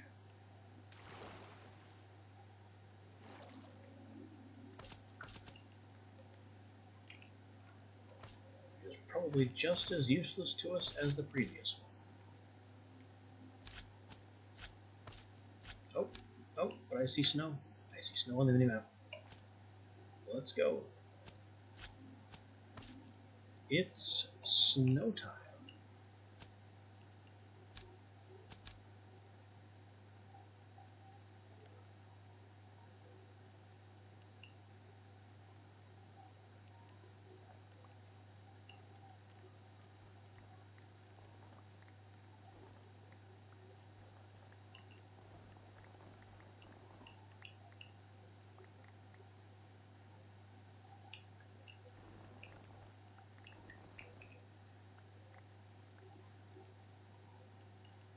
Also a pillager tower.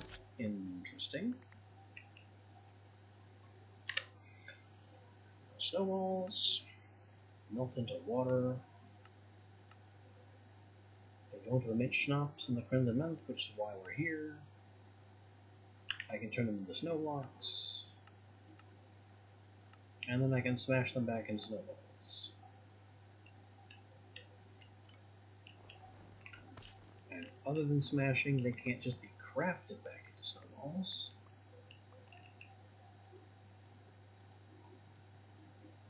But it means we are free to craft these into snow blocks because we can smash them later.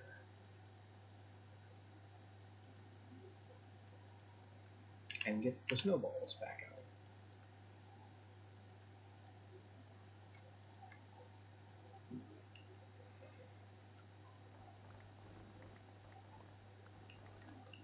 So I'll just be going absolutely mad on the snowballs. Because I don't want to have to come all this way again.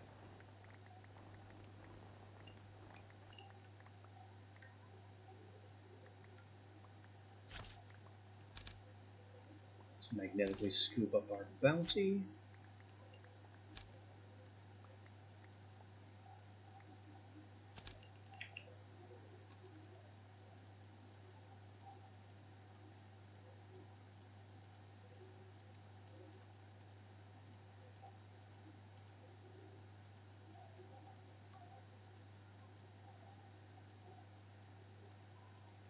How do I have 6? Oh, wait. No. Is this 7, 8? It's 9. Well, that's going to have to do it. Yeet the final snowball. And we're going to attack the Pillager Tower.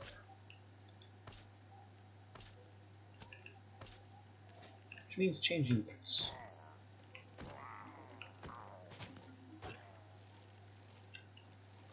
Oh, that's a lot of guys with crossbows.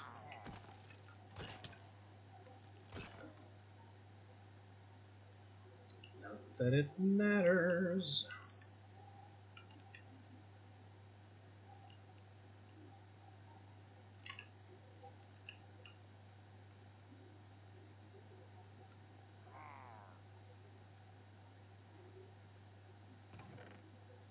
That's 2 crossbows, some wheat, some arrows, bottles of enchanting. That's a nice take. And Dark Oak, I don't really care about. I don't even really care about the crossbows, do I? I suppose I could recoup some iron from them, and there's some kind of fusion shrine recipe. So no, these were basically a waste of time.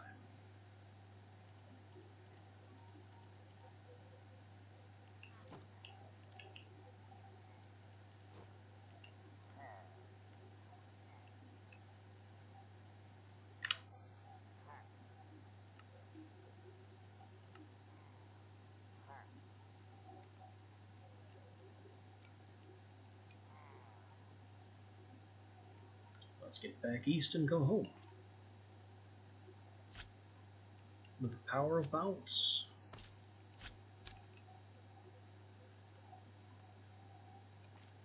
Also, this snowy peak was over here the whole time. And there's a bee on it. Interesting. But not my goal right now. My goal right now is to just sprint float.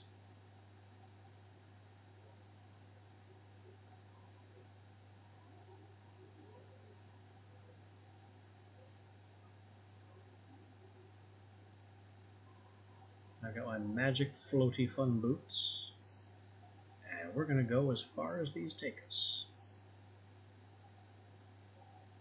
Back toward that massive cluster of markers that signifies home.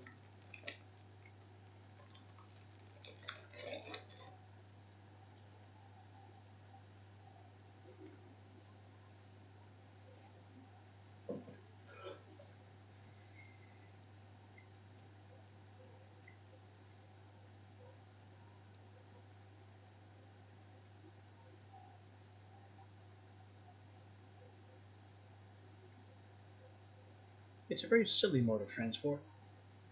Kind of like a poor man's elytra.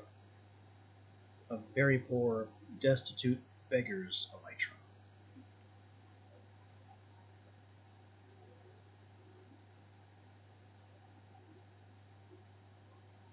But if it allows us to float this far, what's the problem?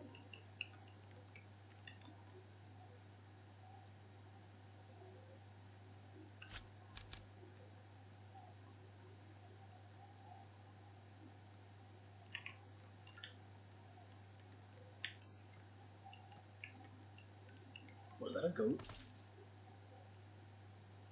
I think it was a goat, because it made footstep noises that... Yeah, that's a goat.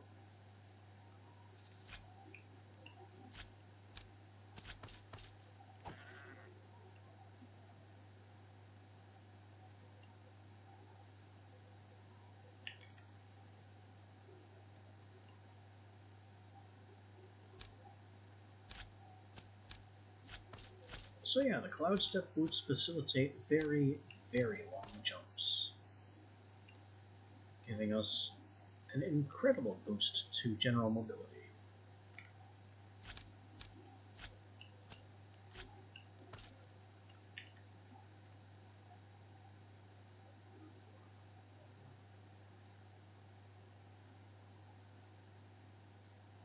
It's not quite flying, but it may as well be. Definitely pair with something like Bouncy Boots for fall damage resistance, just for peace of mind. I mean, as long as you continue holding the W key and don't run into anything, there is absolutely no fear of falling.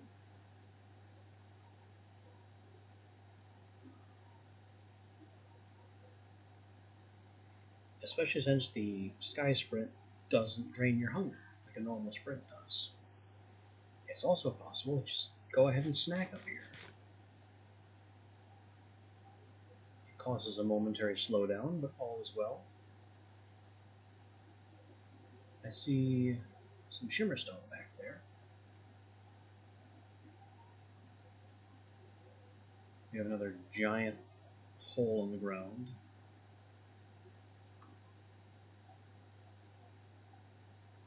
These brighter green leaves here look like an azalea tree. Yep, flowering azalea.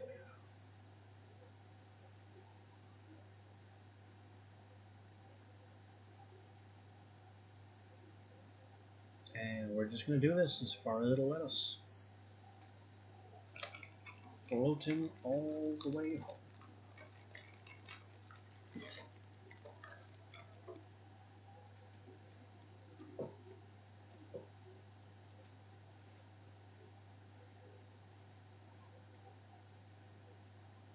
It's not the fastest mode of transport, but as long as I don't have phantoms on my back, it's certainly the safest.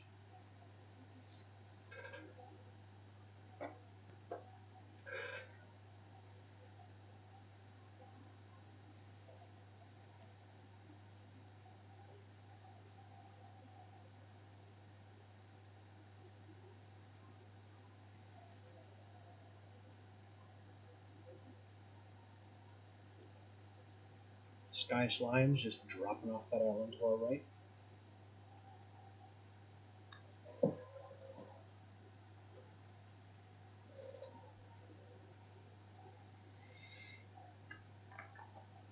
As we keep merrily floating home.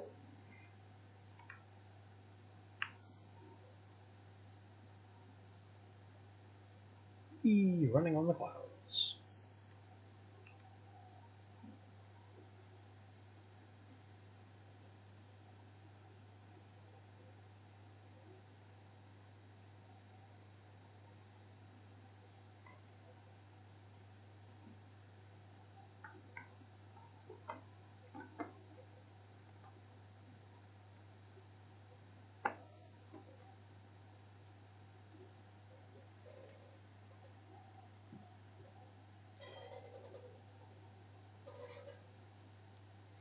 Will this make it all the way? We're under a kilometer and still haven't fallen to ground level, or sea level.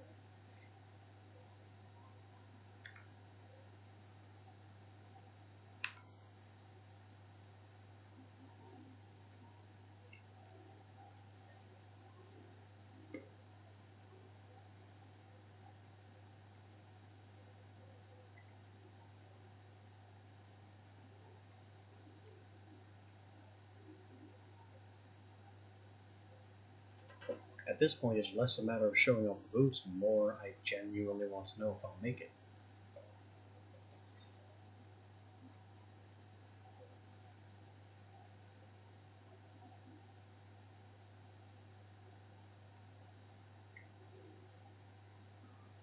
And I don't think so.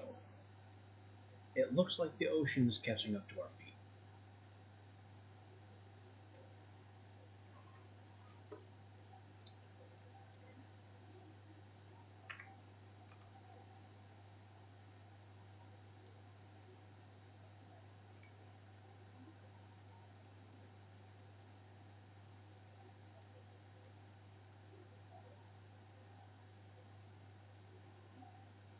Only a few more blocks left to descend before we hit the water.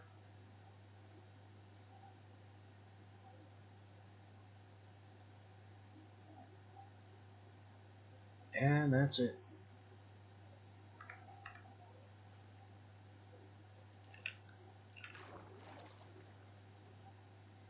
Still, an incredible distance in a single cloud sprint.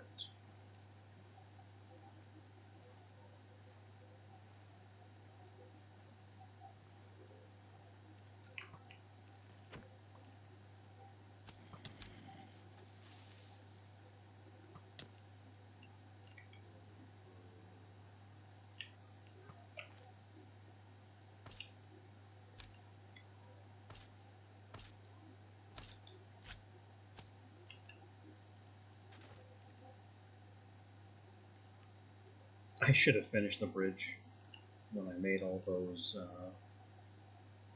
blue fences. Didn't think to.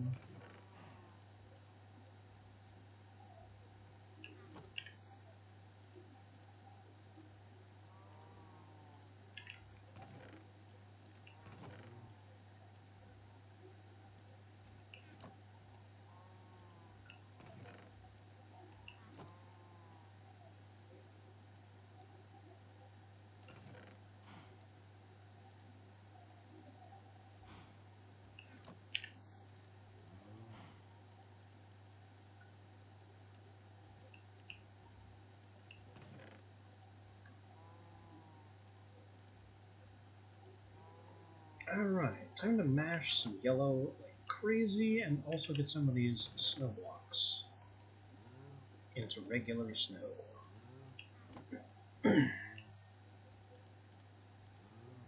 Bombs away. Everything goes down the smashing hole, including you.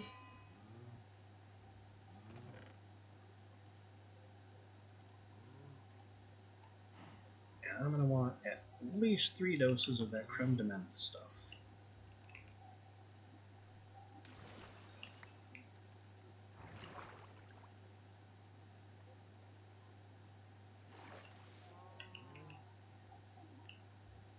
Oh, 40 snowballs in a single stack?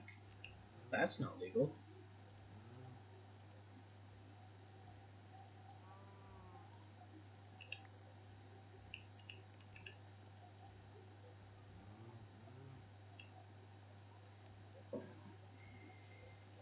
We broke the snowball stack limit.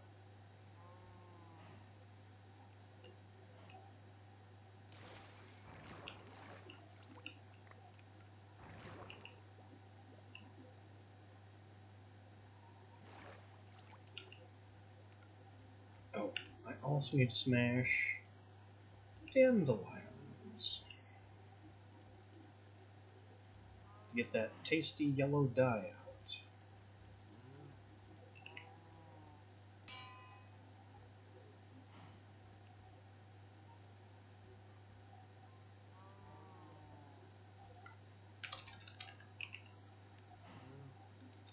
Creme de menthe is specifically written with that accent key, so I'm not going to be able to search it.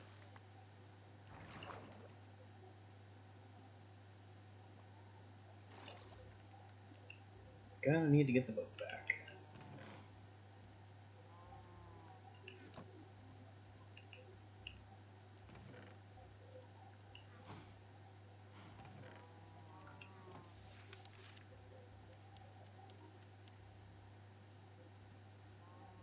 So each one is a 4-leaf clover and 4 snowballs.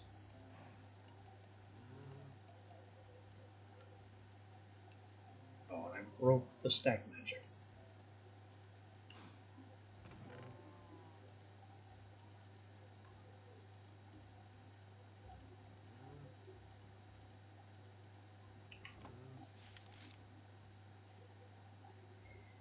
Four sugar, 2 mermaid's gems, and 6 potatoes.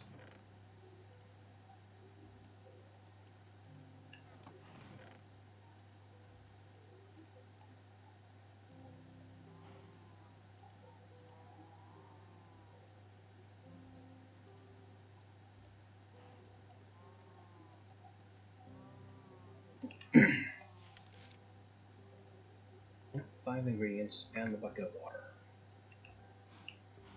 And that needs at least 1 real life day. Not a problem.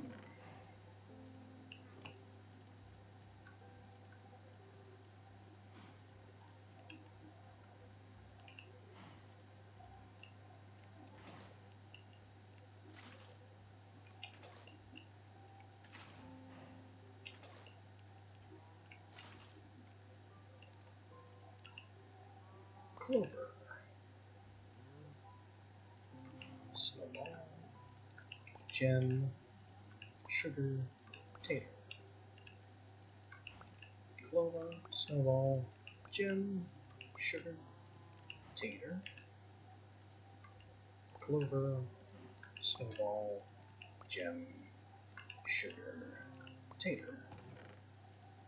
1, 2, 3. 1, 2, 3. And these should all be ready in a day or two. This one will be ready tomorrow easily, since that one's a shorter duration. The rest of these require a full day. That requires a full day. So we will have plenty of things to bottle tomorrow.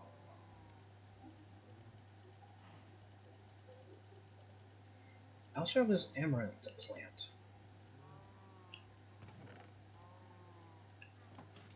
So that needs doing somehow, somewhere.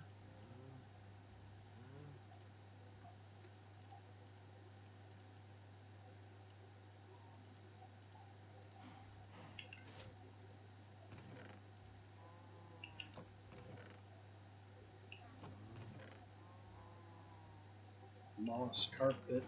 Did I have that somewhere, or did I destroy it? I don't remember. Maybe I had moss carpet at one time, and then got rid of it.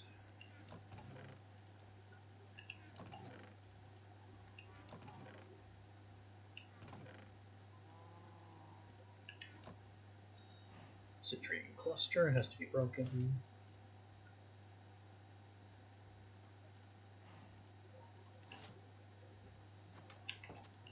What do you do with the amaranth? Well, I definitely don't need 2 entire patches of potatoes.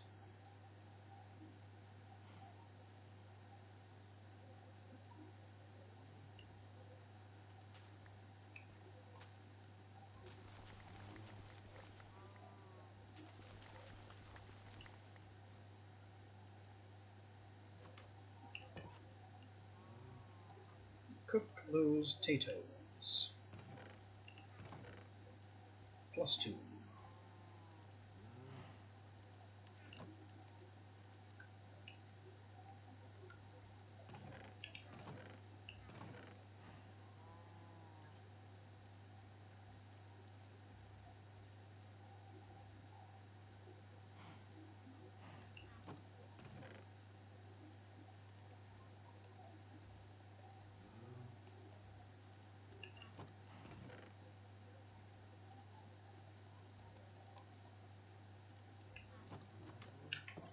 And we're going to make some yellow trees to farm. Lots of them.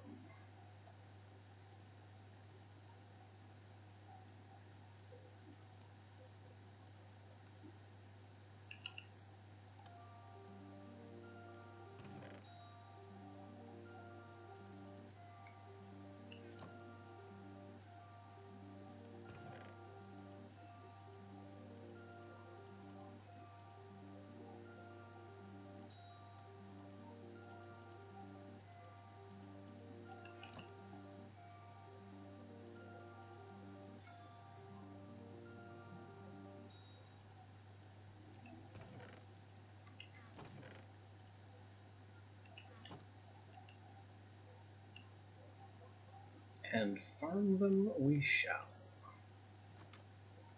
In fact, let's farm practically everything.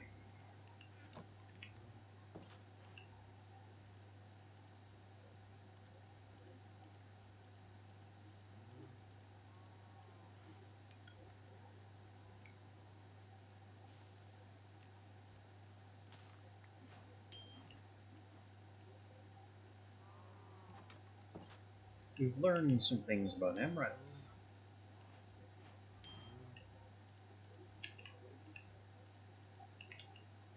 But the most important thing that I already happen to know is that it needs to be smashed.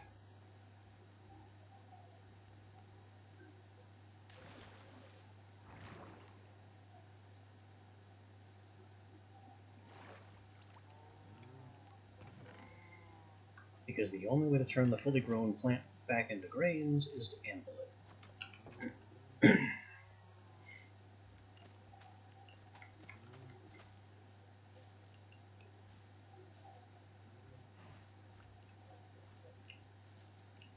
And then you get even more to plant, which means even more to harvest. Oh, it can be planted raw. Oh, but why would you do that?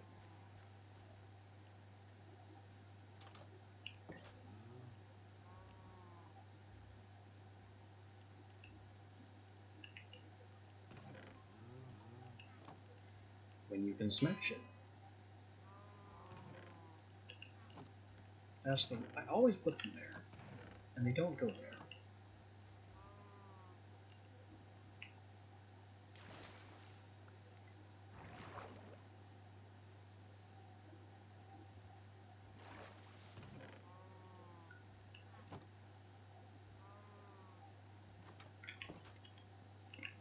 And now, by the power of bone meal,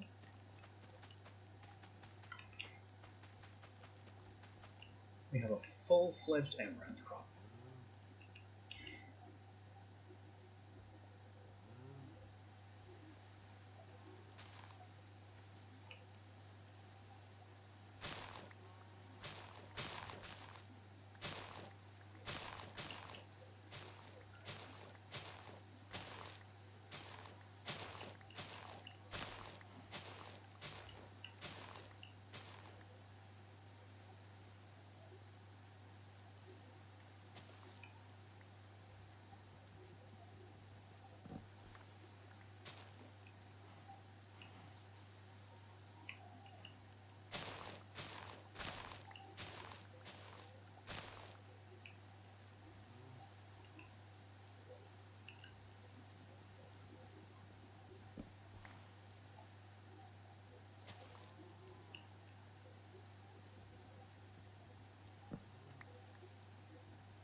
The reason for this mad fixation on yellow is another one of those things that will become clear later. In this particular case, much later. Post-end later.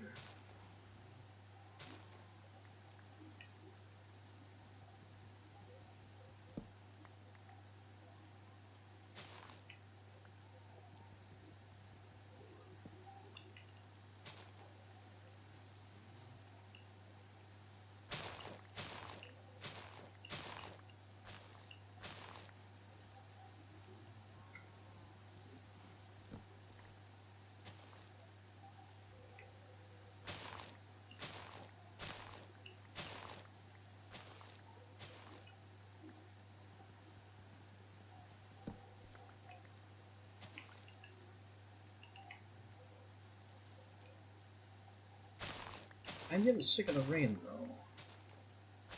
Because the rain means no Endermen. As one of them just whoops past due to the rain, to illustrate my point.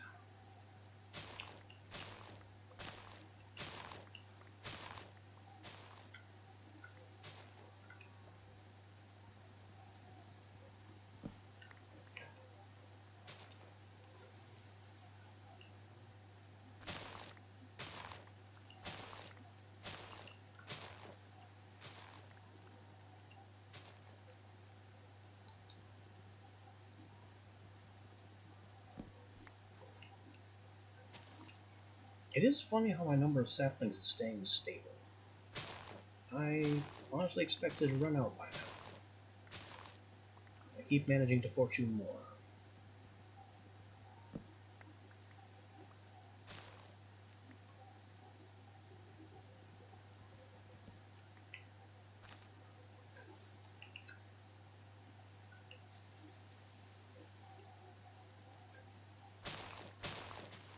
Running out of bone meal before colored saplings is honestly hilarious.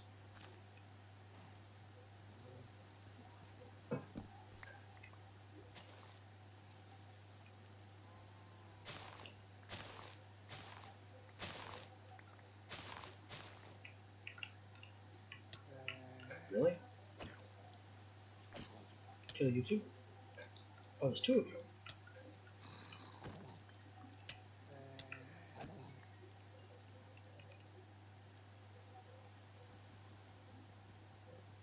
Little rascals.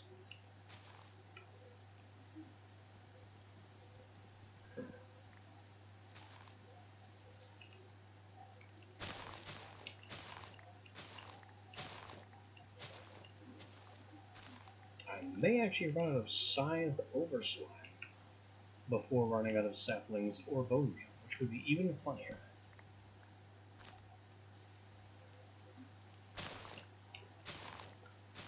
Considering how incredibly powerful Speen Slime is at maintaining a large overslime bar.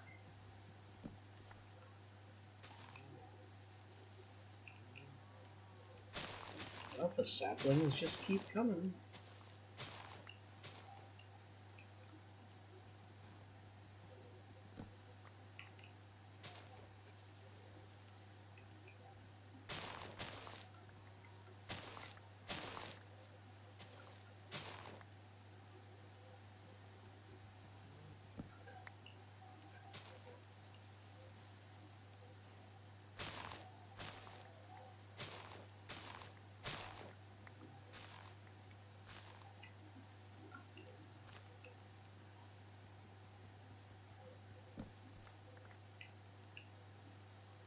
Okay, that's about all the yellow that I want to farm right now.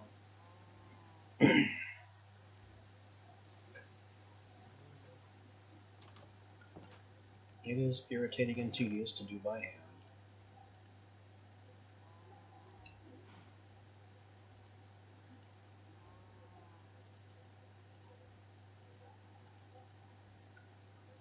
Maxed out our yellow logs. Maybe I could charcoal these. And I've got amaranth.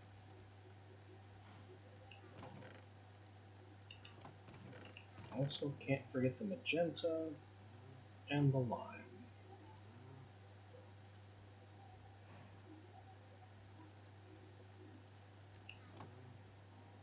And you need a hopper.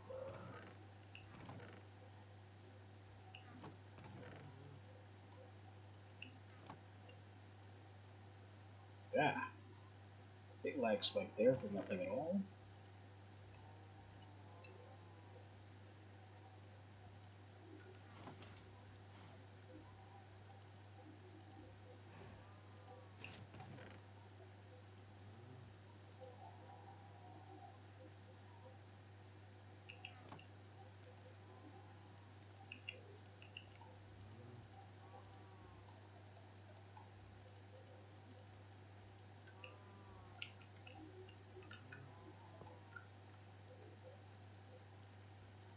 Get the lime in, get the yellow in.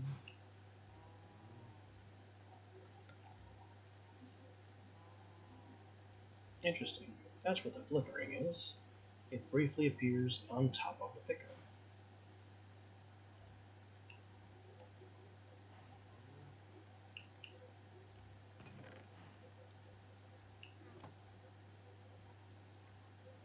I have all this yellow wood that I don't know what to do with.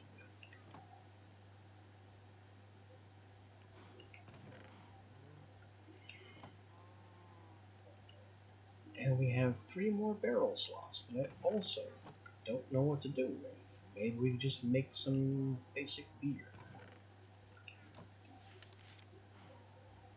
Something cheap and easy, which wheat certainly would be.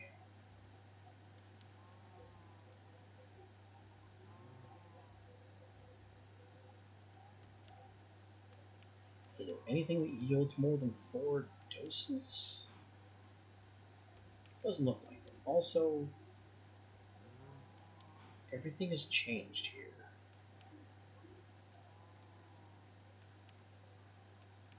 Ah, that's why. The Amaranth now provides gin. For a level of luck. Well, I think that's what we're doing then.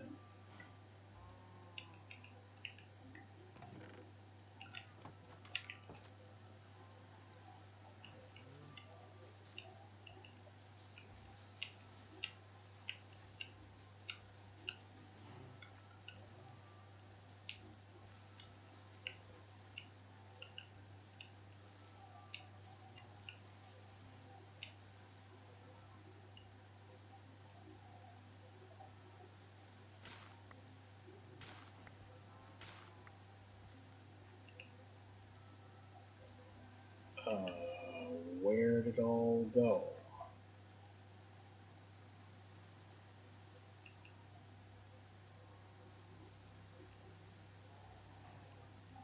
I got my beetroots and beetroot seeds, but the amaranth got obliterated.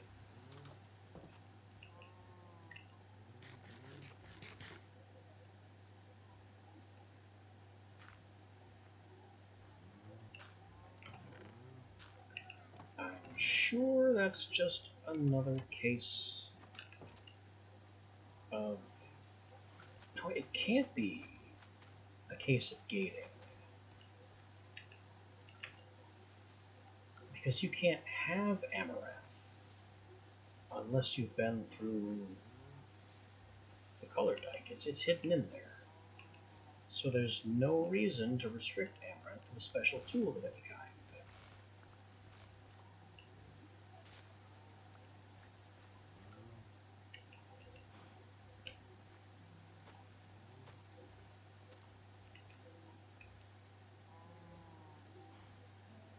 Wait. It's not a plant when stuck in the ground that way. So why can I place amaranth bushels like that? What good is that? Why? Anyway, 12.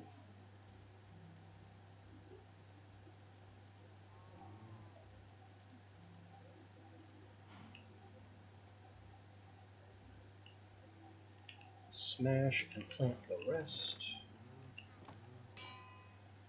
Get more bone meal to keep this going. I did say I do know how to farm it.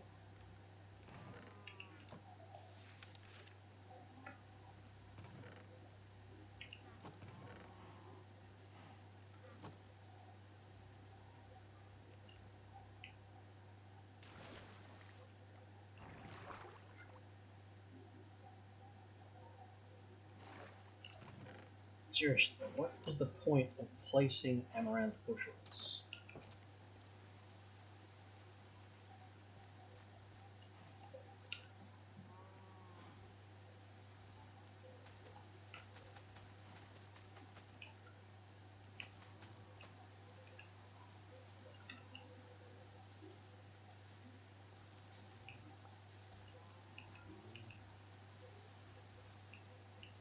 Wait, did I just pick up the amaranth grains?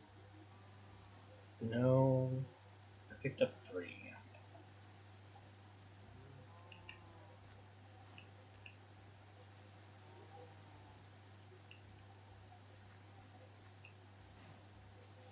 Yeah, the ones I harvested with a scythe, just gone. Just gone.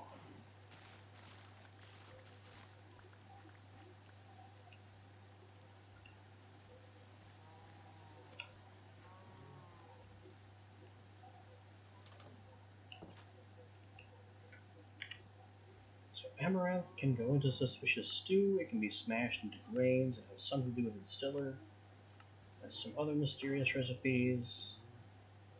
and it makes gin. After you smash it, you can use it to make bread.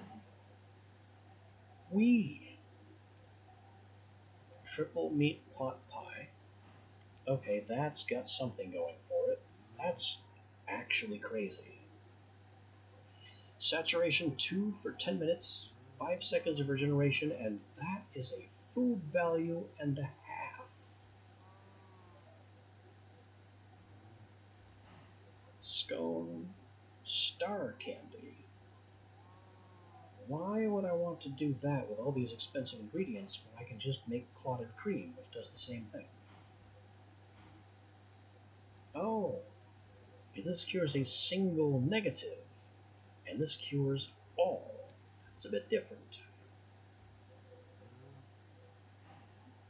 Lucky roll, 1 minute of another roll.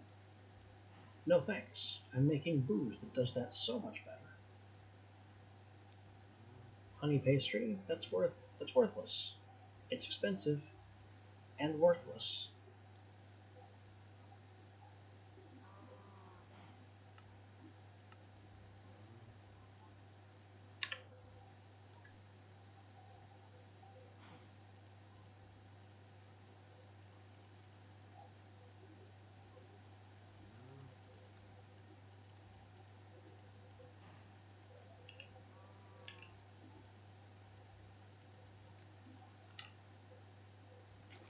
Anyway, water and 12. Water and 12. Water and 12. Seal them up.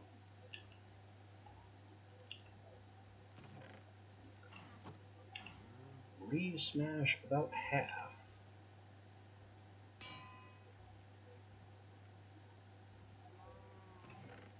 And that, I think, will put us in a good place Amaranth-wise.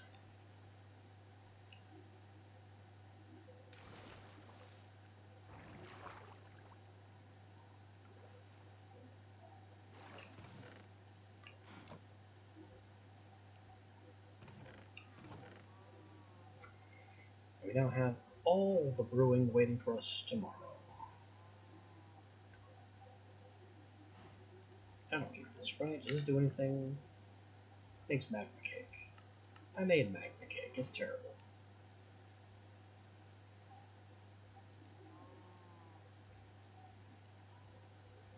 Will the pufferfish do anything? A few things. We keep it. I am somehow over a stack of beef. How did that happen? It makes steak and that's all.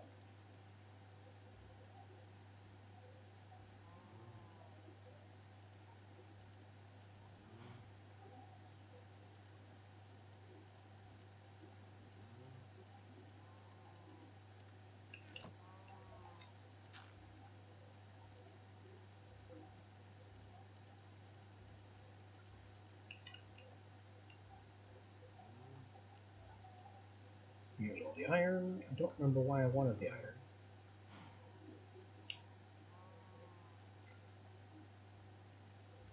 But we definitely want the iron.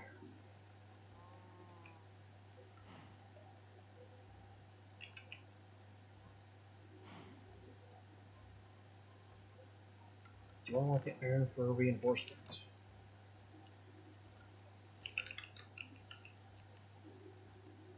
What does that do? Reinforced. No, I kind of don't want iron reinforcement.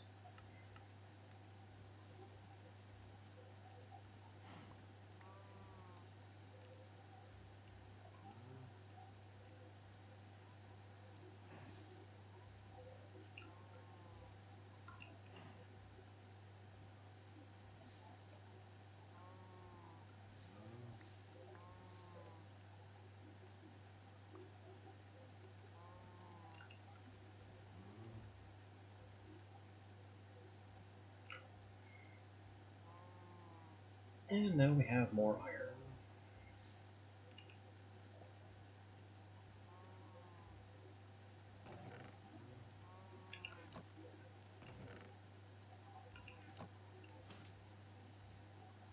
Bomb goes in here.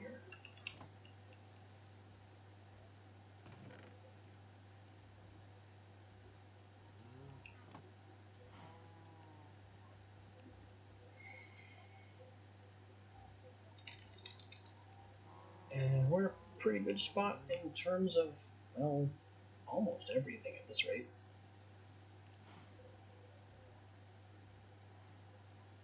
This brace of booze, which we can crack open tomorrow, or probably the day after, honestly, will greatly accelerate our Ender Pearl situation.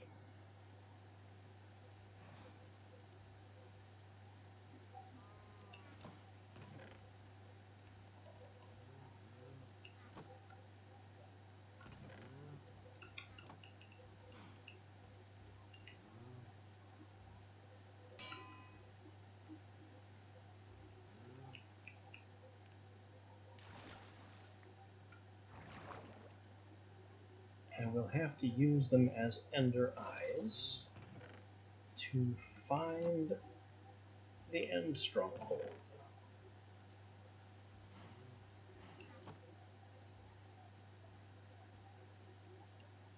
I don't think I'm particularly well equipped to actually take on the Ender Dragon.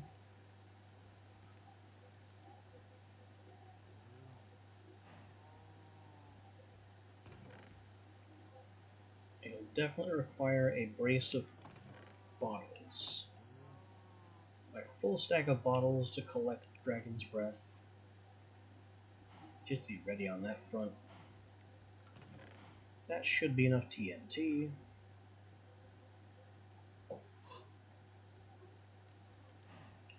I've got the bouncy shoes.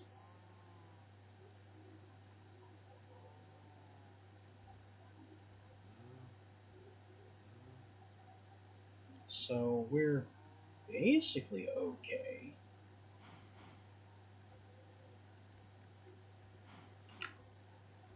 It's just a matter of finding the dragon, which is exceedingly tedious.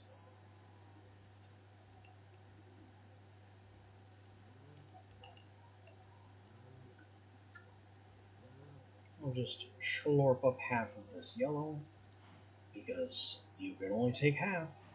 It's terrible that way. And then also the lime.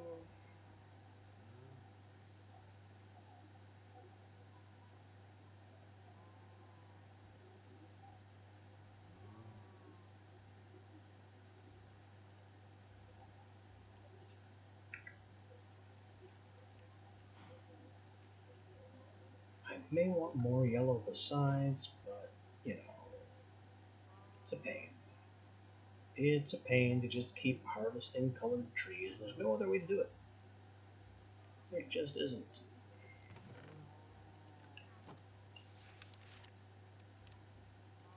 We now have amaranth. The bushes can be crossed. Oh, they can be planted decoratively on grass or in a flower pot.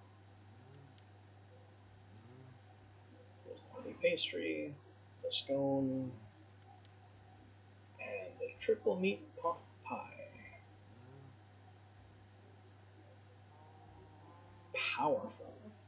Powerful stuff. Needs alcohol, though.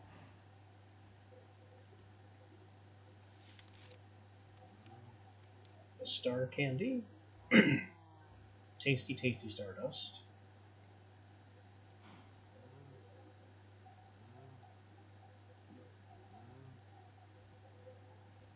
You're left to wonder if it's possible to create a fully purple star candy. So there may be a secret beyond the star candy. And then the lucky roll. Yep. Another roll makes you a little bit more successful handling tools of fortune, looting, and other random based things.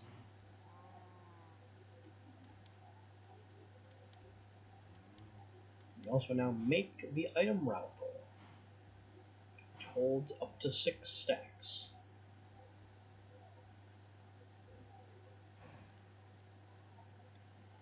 pretty decent storage for a single block.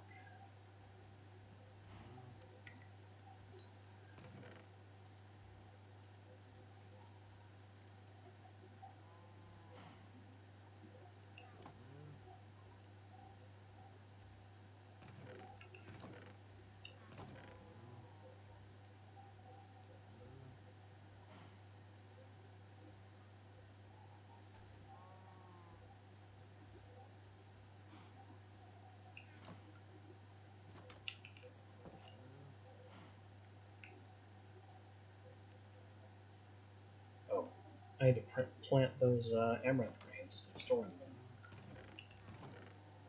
them. Oops.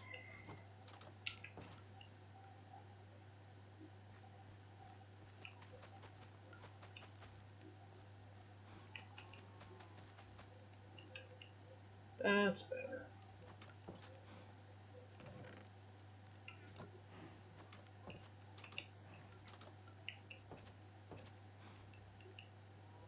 Now we get back to the old nether zone and resume murdering Endermen. Now with better resistances.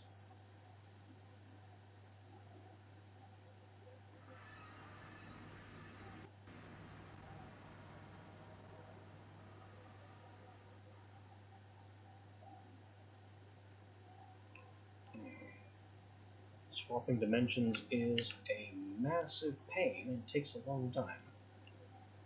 I'll take the delay over the crash. The crashing is definitely unwelcome.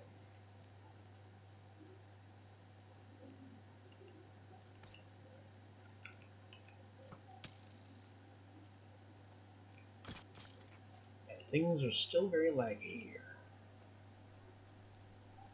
It might be a property of just freshly teleporting to the dimension. Maybe things are just a little shaken. And it's trying to load and switch over and save the old. It's just having a hard time.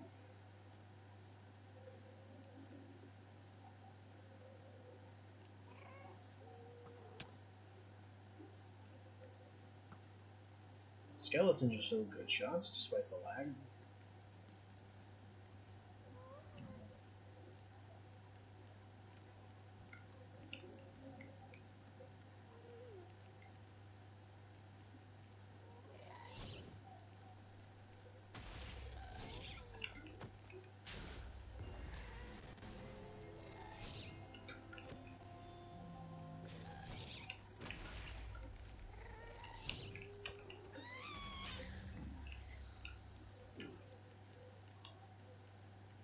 Got him. A little nerve-wracking. There's a couple of times I thought I hit the zombie pig. If you deflect a gas fireball and it hits a zombie pig, the zombie pig knows that you're responsible. Guys, stop playing with the stupid roots.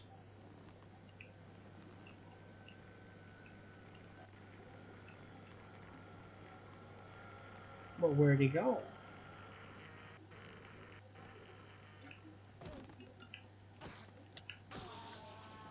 He didn't even make a teleport noise, he just ceased to exist. There he is.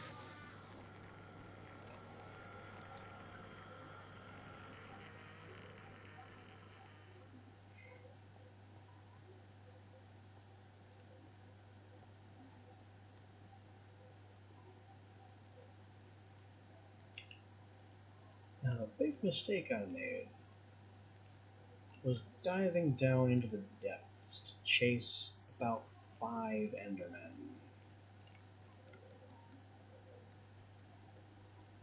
Bit off far more than I could handle with that particular combat.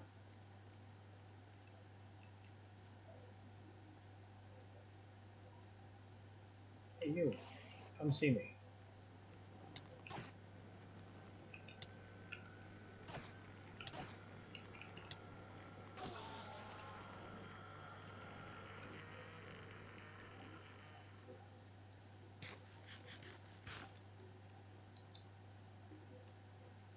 Another guy. Can I interest you in a fight, sir?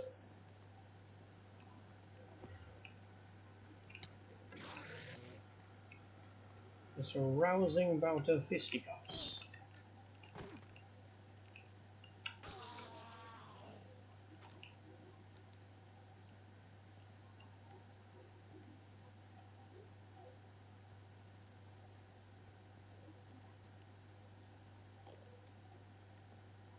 Okay. I knew I heard one. I heard two.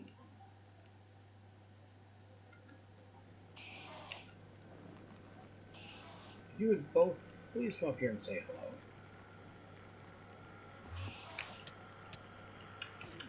Though preferably not at the same time. One of these is pre-damaged. Heavily pre-damaged. Probably from a fight last time. Stop vanishing.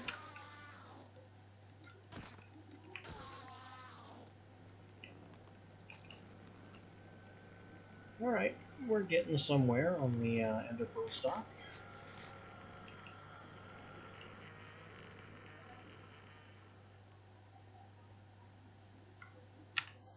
That death marker needs to go, though.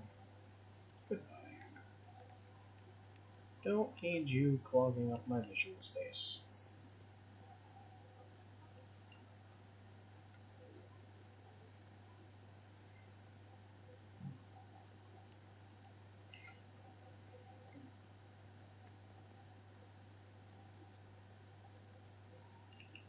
Also got two Enderman heads, which are new. I can melt them. Each one melts into 2 Ender Pearls.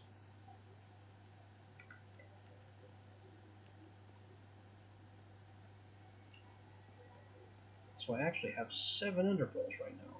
No, not 7. 10. No, that's not right either. 9.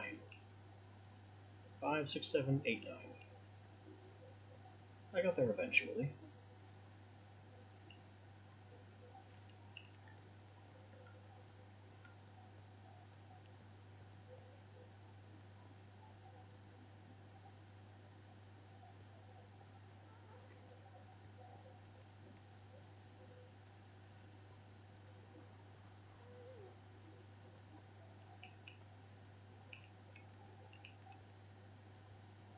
Excuse me. Come and face me.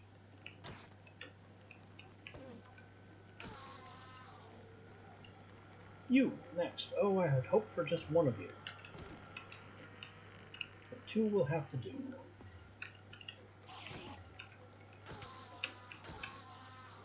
Thankfully they came one at a time.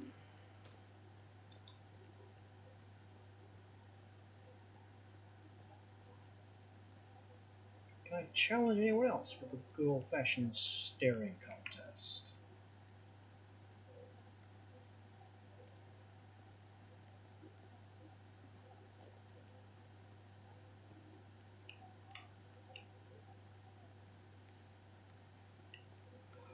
I heard one, but I don't see him or his particles.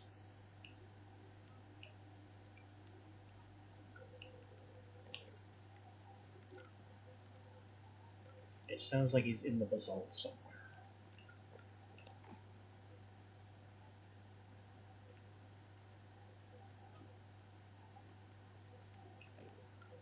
Well, if I've got one guy just hanging out over here, why waste time trying to catch the difficult one?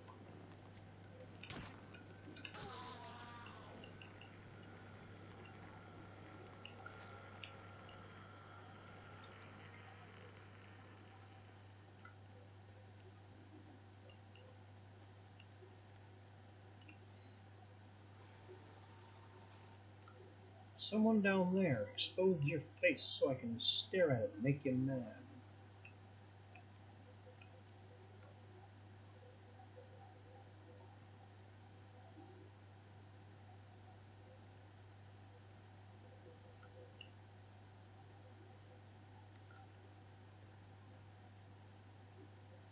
No? Nobody? Can't exactly come and get you down there. And now I can't exactly go back non-destructively.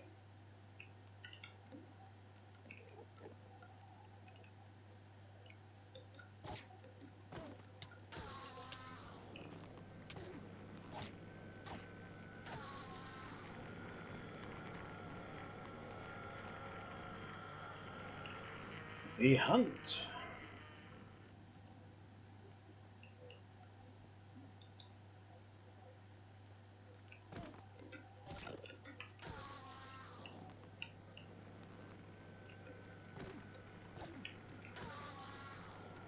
There are just more of these guys here than there are anywhere in the Underworld. Anywhere in the Overworld.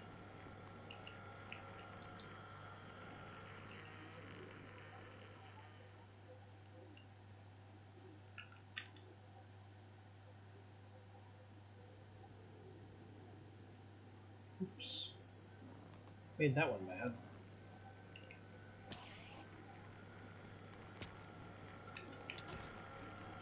Which was always the goal, I just wasn't prepared for it.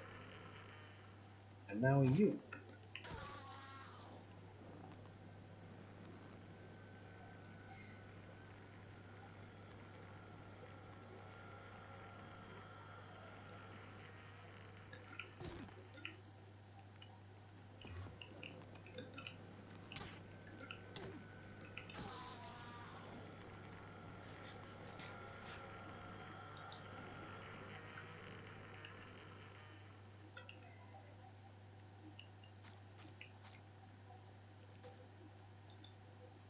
It looks like we may be getting up to our Ender Pearl thresholds here. The hunt goes well.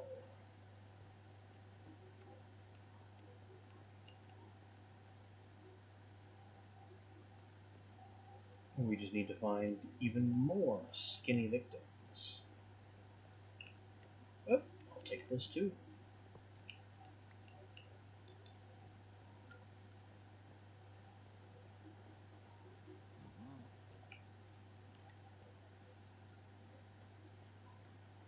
I shouldn't be afraid of piglin noises from functionally wearing gold, so they don't care about me.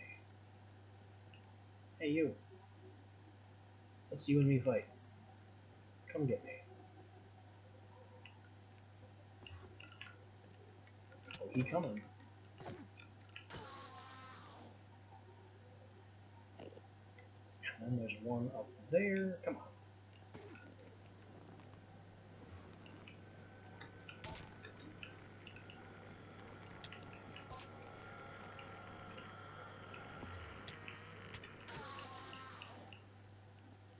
Then we have you.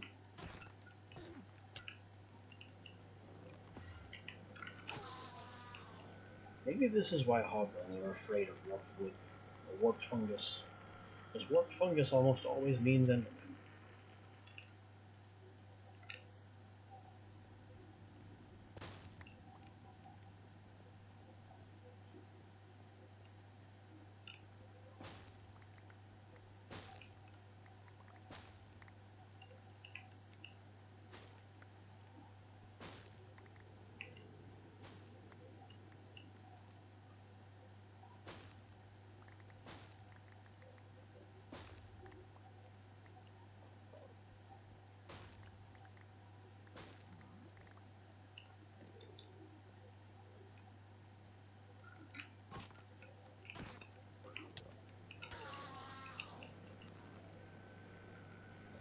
I think this is a pretty good Ender Pearl haul. We are good to return.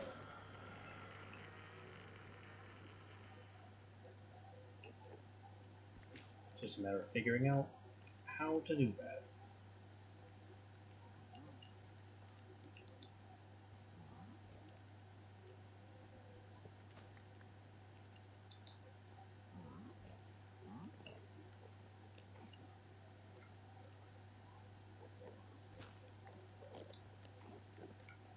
Oh boy, I found where they all are again.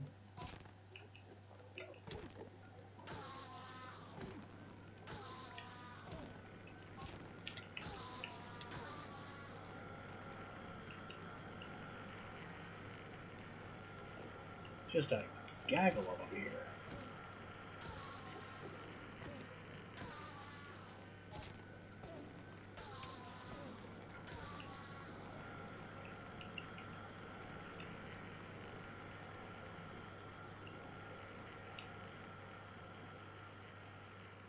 you like all that, Mr. Ender Bastard?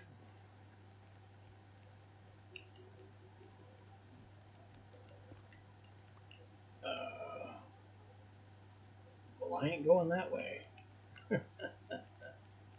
That is not the way home.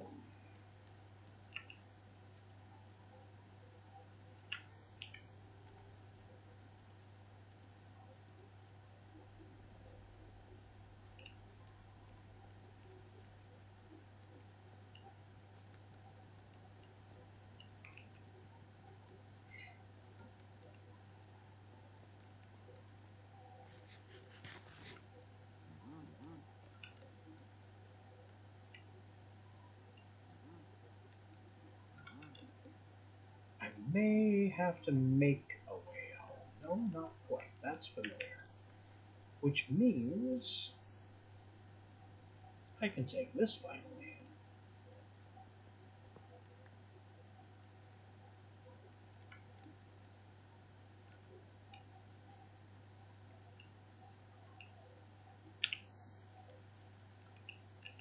And if we switch boots, which is very dangerous here in the Nether, only the risk of catapulting oneself directly into a lava pool,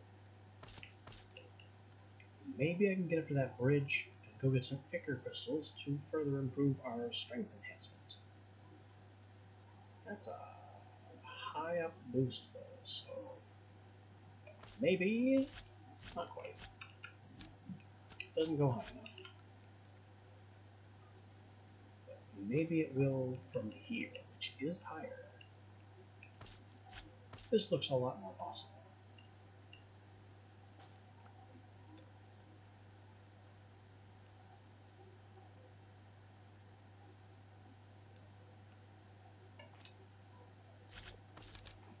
Perfect.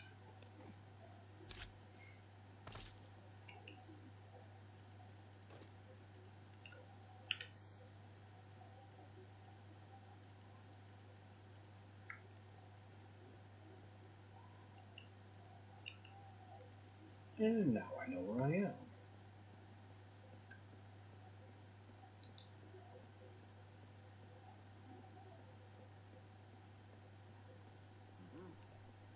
Hey buddy, get on my way.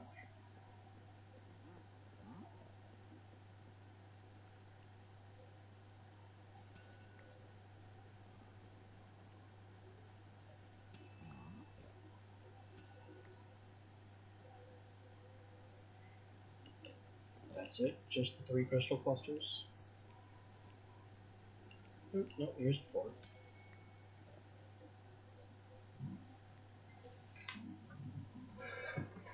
I guess I've never really hung out here and let the crystals grow. Nor is it anything I plan to do anytime soon. Probably better to try and tower up to the 2... there's 2 of these Ichor geodes over the main bridge. So it'd probably be better to try and get into those.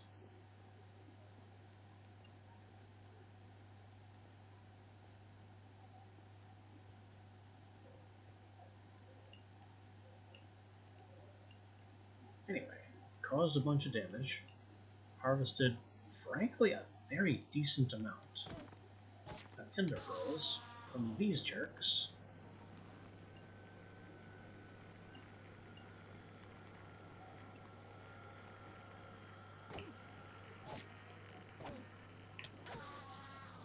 I am pretty pleased with this expedition.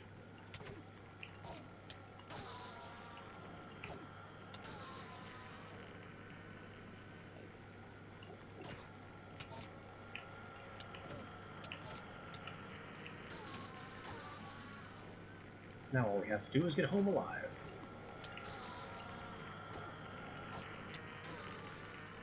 Preferably alive. A live option.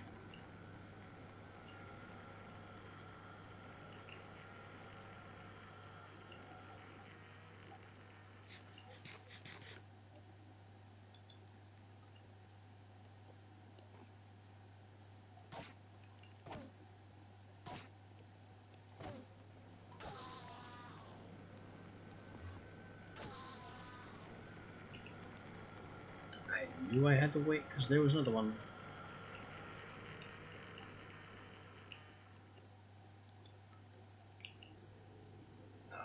This doesn't look right.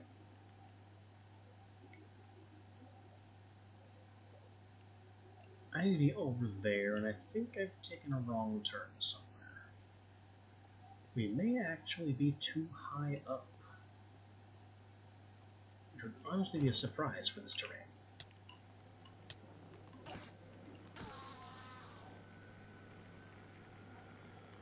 Yes, we were too high up.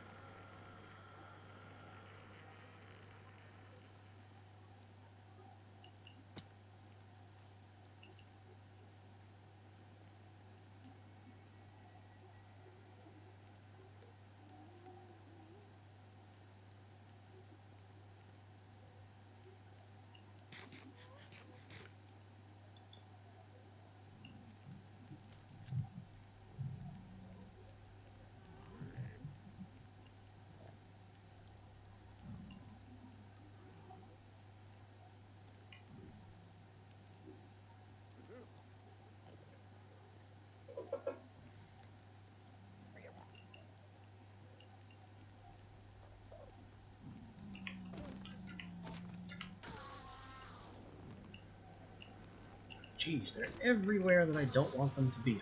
Where were all of you go? Man, where were these dozens of guys when I was hunting them yesterday?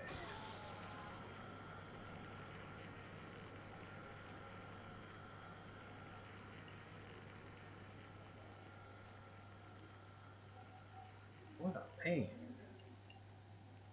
Apparently they show up exactly when they mean to, and not before. But this is fine. We have what we need now, and that's all that matters.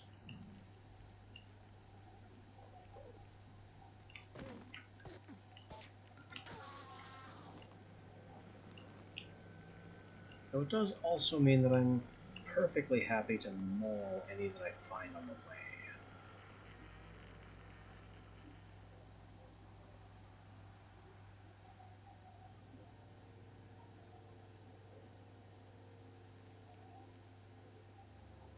And that's it. Home we go.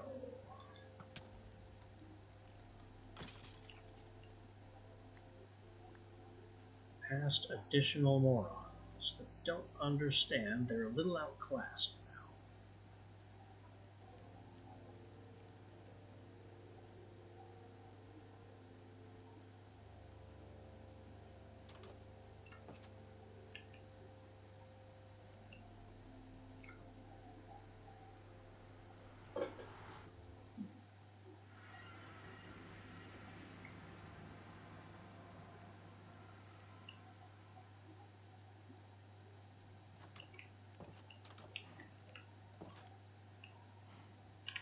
We return to our lovely home.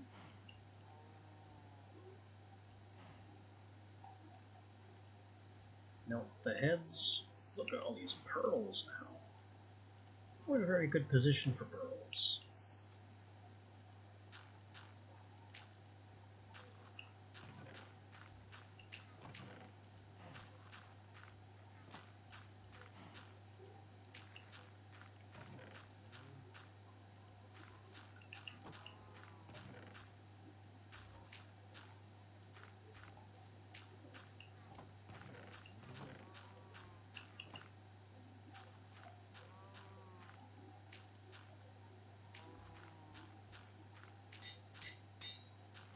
And now we have Strength 1 on our armor.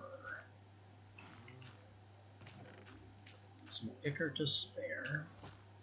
Some Shroom Lights to place outside, except it's night.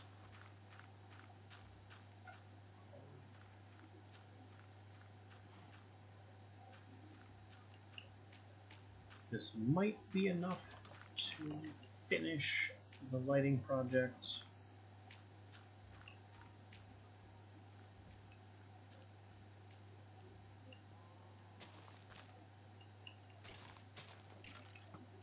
Boy, what are all you guys doing out here?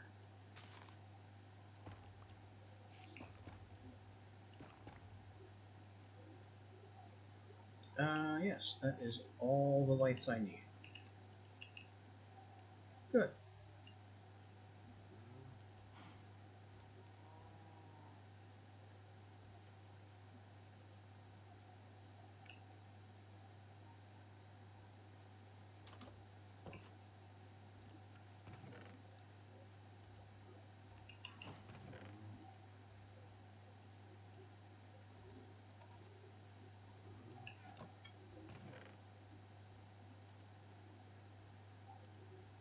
Now,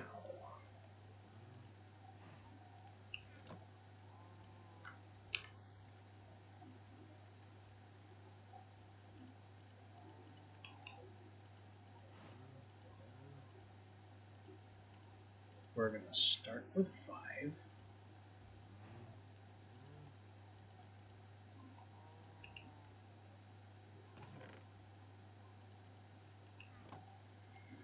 And then find where the fortress is. Right after these messages, so to speak. Like these pearls poured.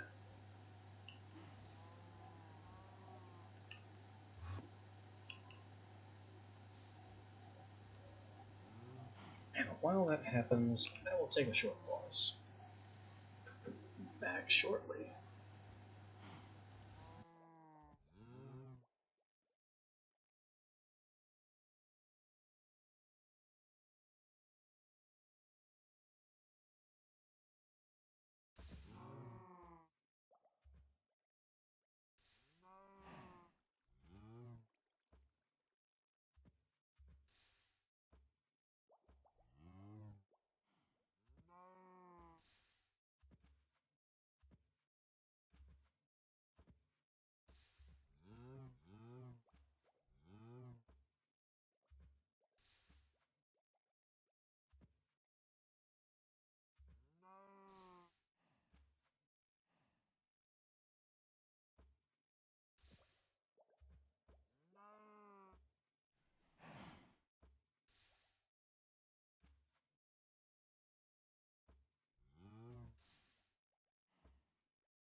Alright, and back again.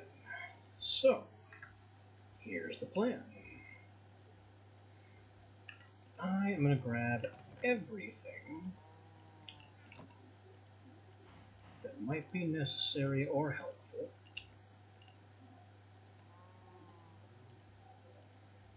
And just assume that we're going to take on the dragon while we're there.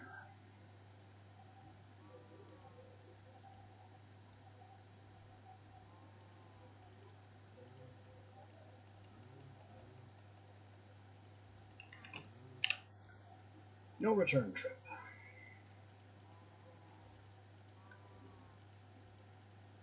So I've got Eye of Ender for finding a whole bunch of Ender Pearls and Blaze Arrow to make more Eyes of Ender on the way, the TNT that I'll need, the bouncy shoes, glass bottles,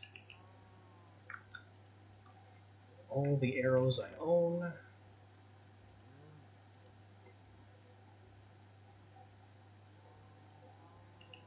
This should be everything necessary to do the fight.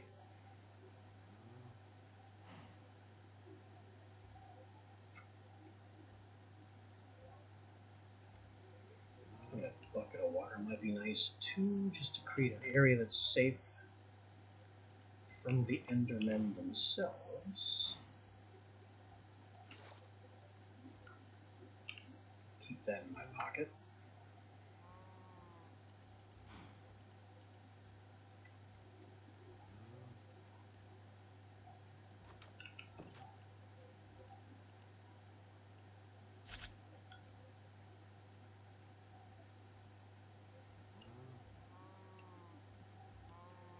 And it's time to begin the search. What direction are we going?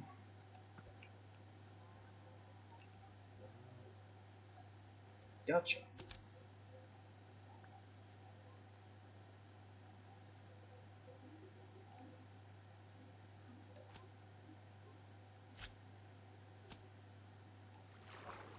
Straight across the bridge.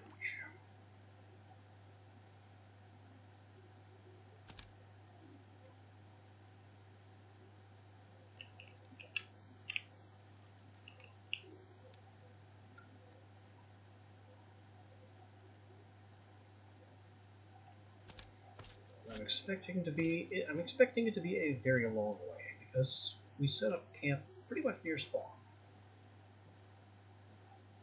Right, still going forward. Oh yeah, easily.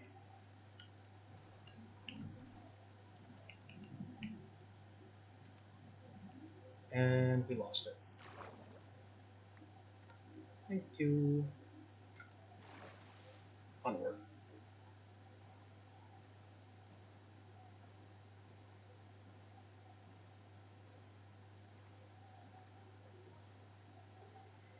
I'm just going to assume that it's carry on all the way until we see another coastline. And then I'll pitch another pearl.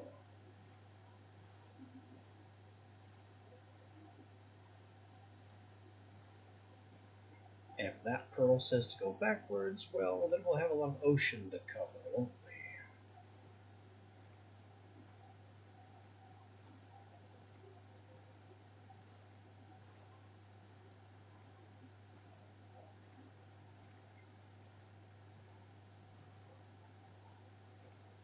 Maybe I'll throw another one just after the sun goes down, just to make sure we're still on the right track.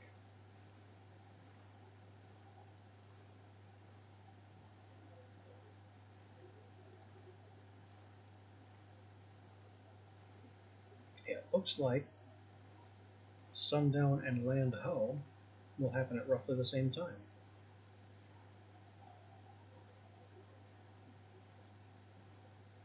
Which works for me.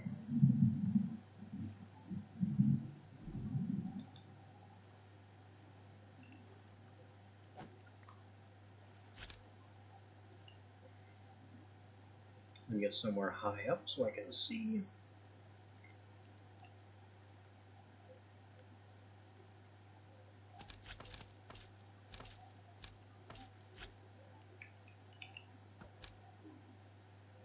And And we are still going this way.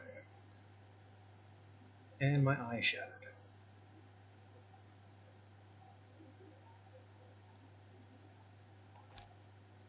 Well, that does happen from time to time.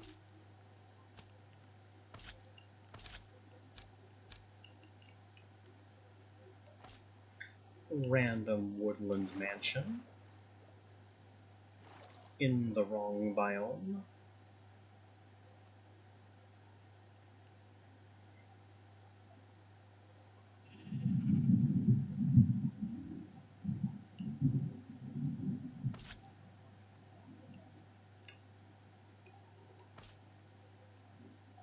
Oh, I did not mean to fall in that hole.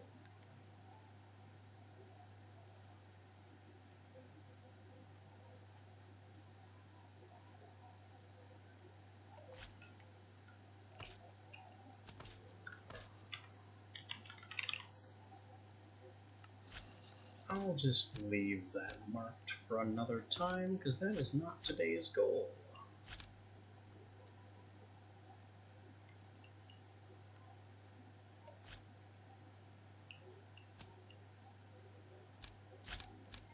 As much as I suddenly wonder what would happen if you had Totem Undying and fell into the void. I mean, do they revive you from the void damage, and then you just melt in the void all over again?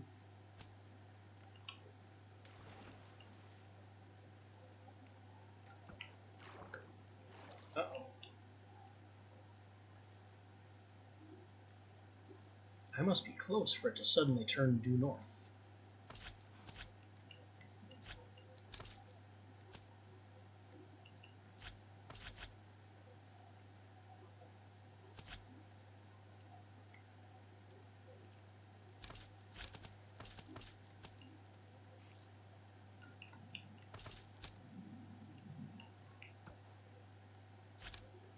And now it says southeast. Nevak. Before the creeper comes.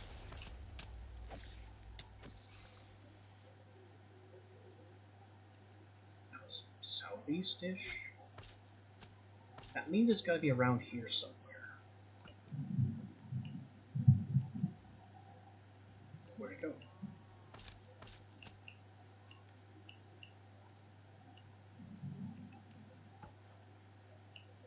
It just phases instantly to the ground. Somewhere around here. And it's, I guess, replacing dirt blocks here-ish?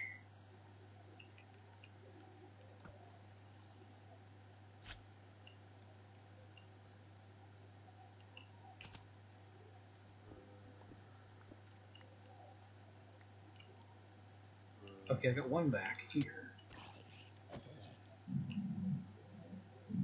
So this must be close enough to do some digging.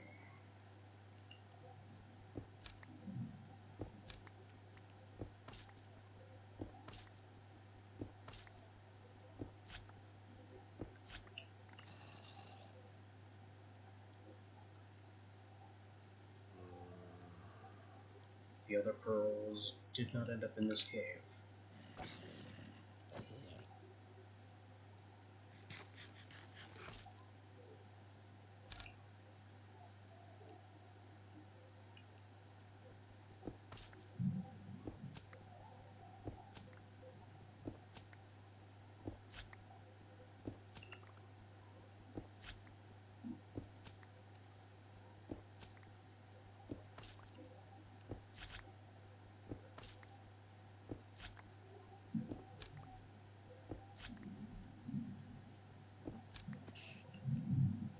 Hello.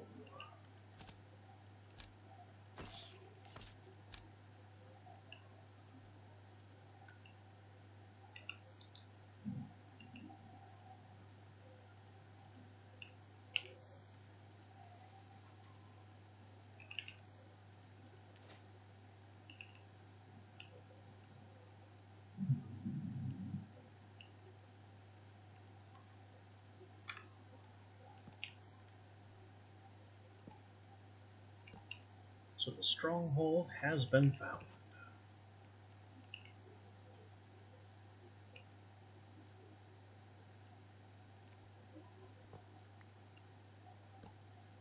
Next challenge. Finding the end portal itself.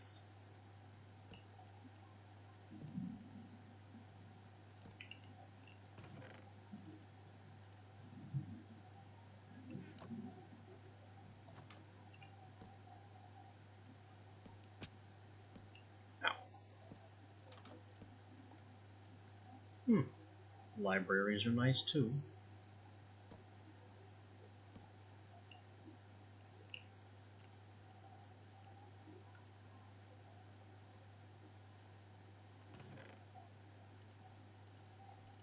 Armor trim books. Efficiency and Bane of Arthropods, I don't care.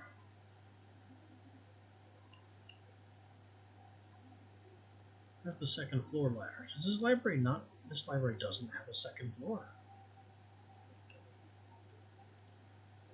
That's kind of shocking.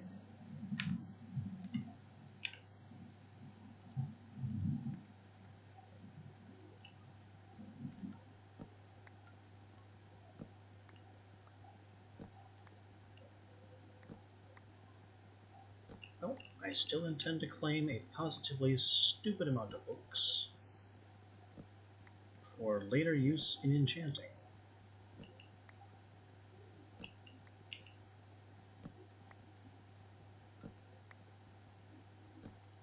Is this too many books?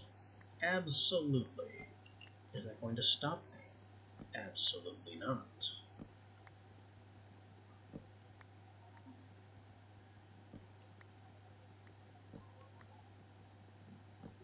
Because I have the undeniably comfortable power of a giant backpack.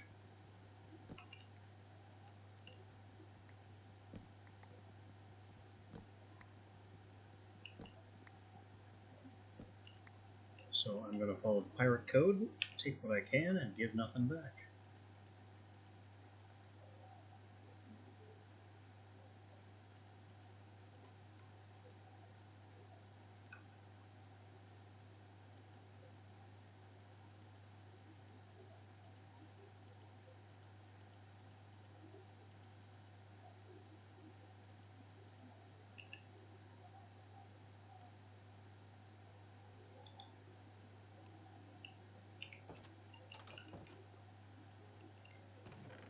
All these garbage blocks going to stay, though.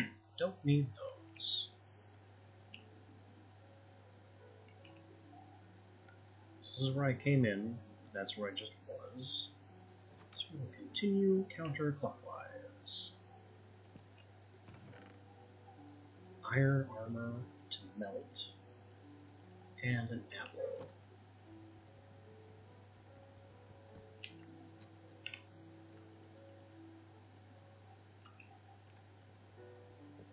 I'm also melting the iron doors, of course, if that's a thing. But for now, we're just stealing them as a marker of where I've been. And this is going straight down.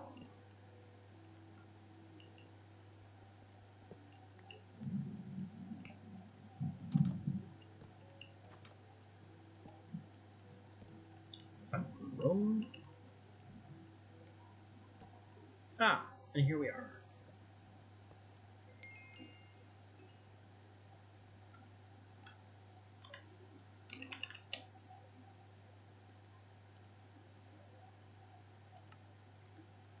The end portal has been located.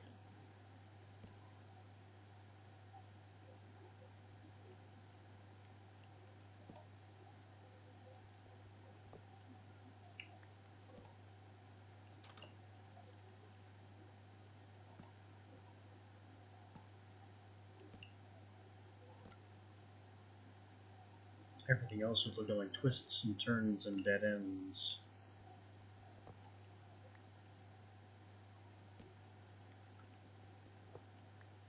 I found the library, or a library, so I got all the books I could want.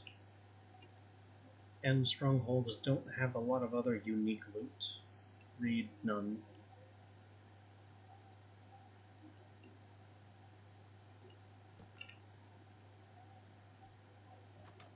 So there's honestly very little point in continuing to explore, apart from stealing more doors.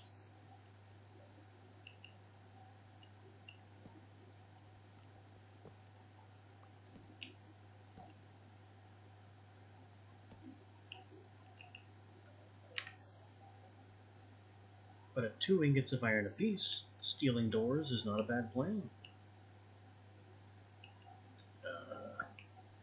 No way to get there. Another door. Another door.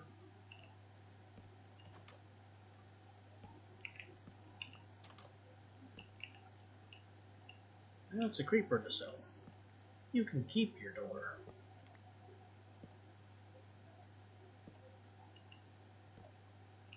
I'm not letting him out. He deserves to be in prison.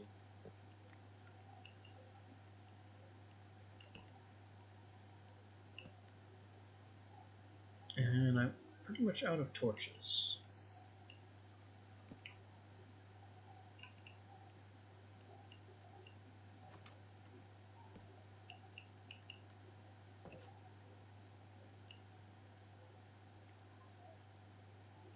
So I think it's time to meander back to that end portal, open it, and then shut down for the day. Because mission accomplished.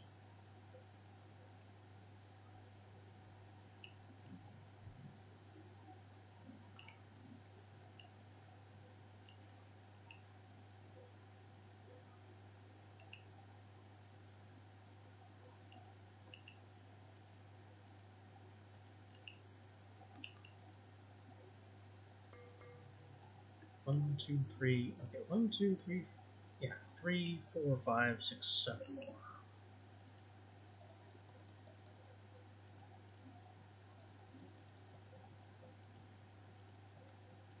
And swap boots, because inevitably I will need to do some real bouncing. We'll need the TNT and the bottles and the water.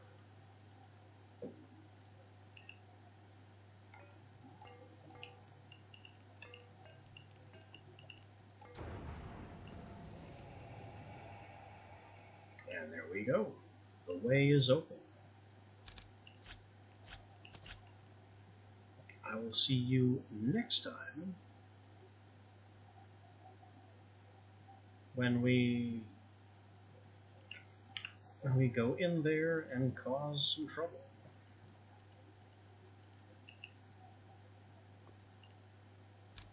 Until then.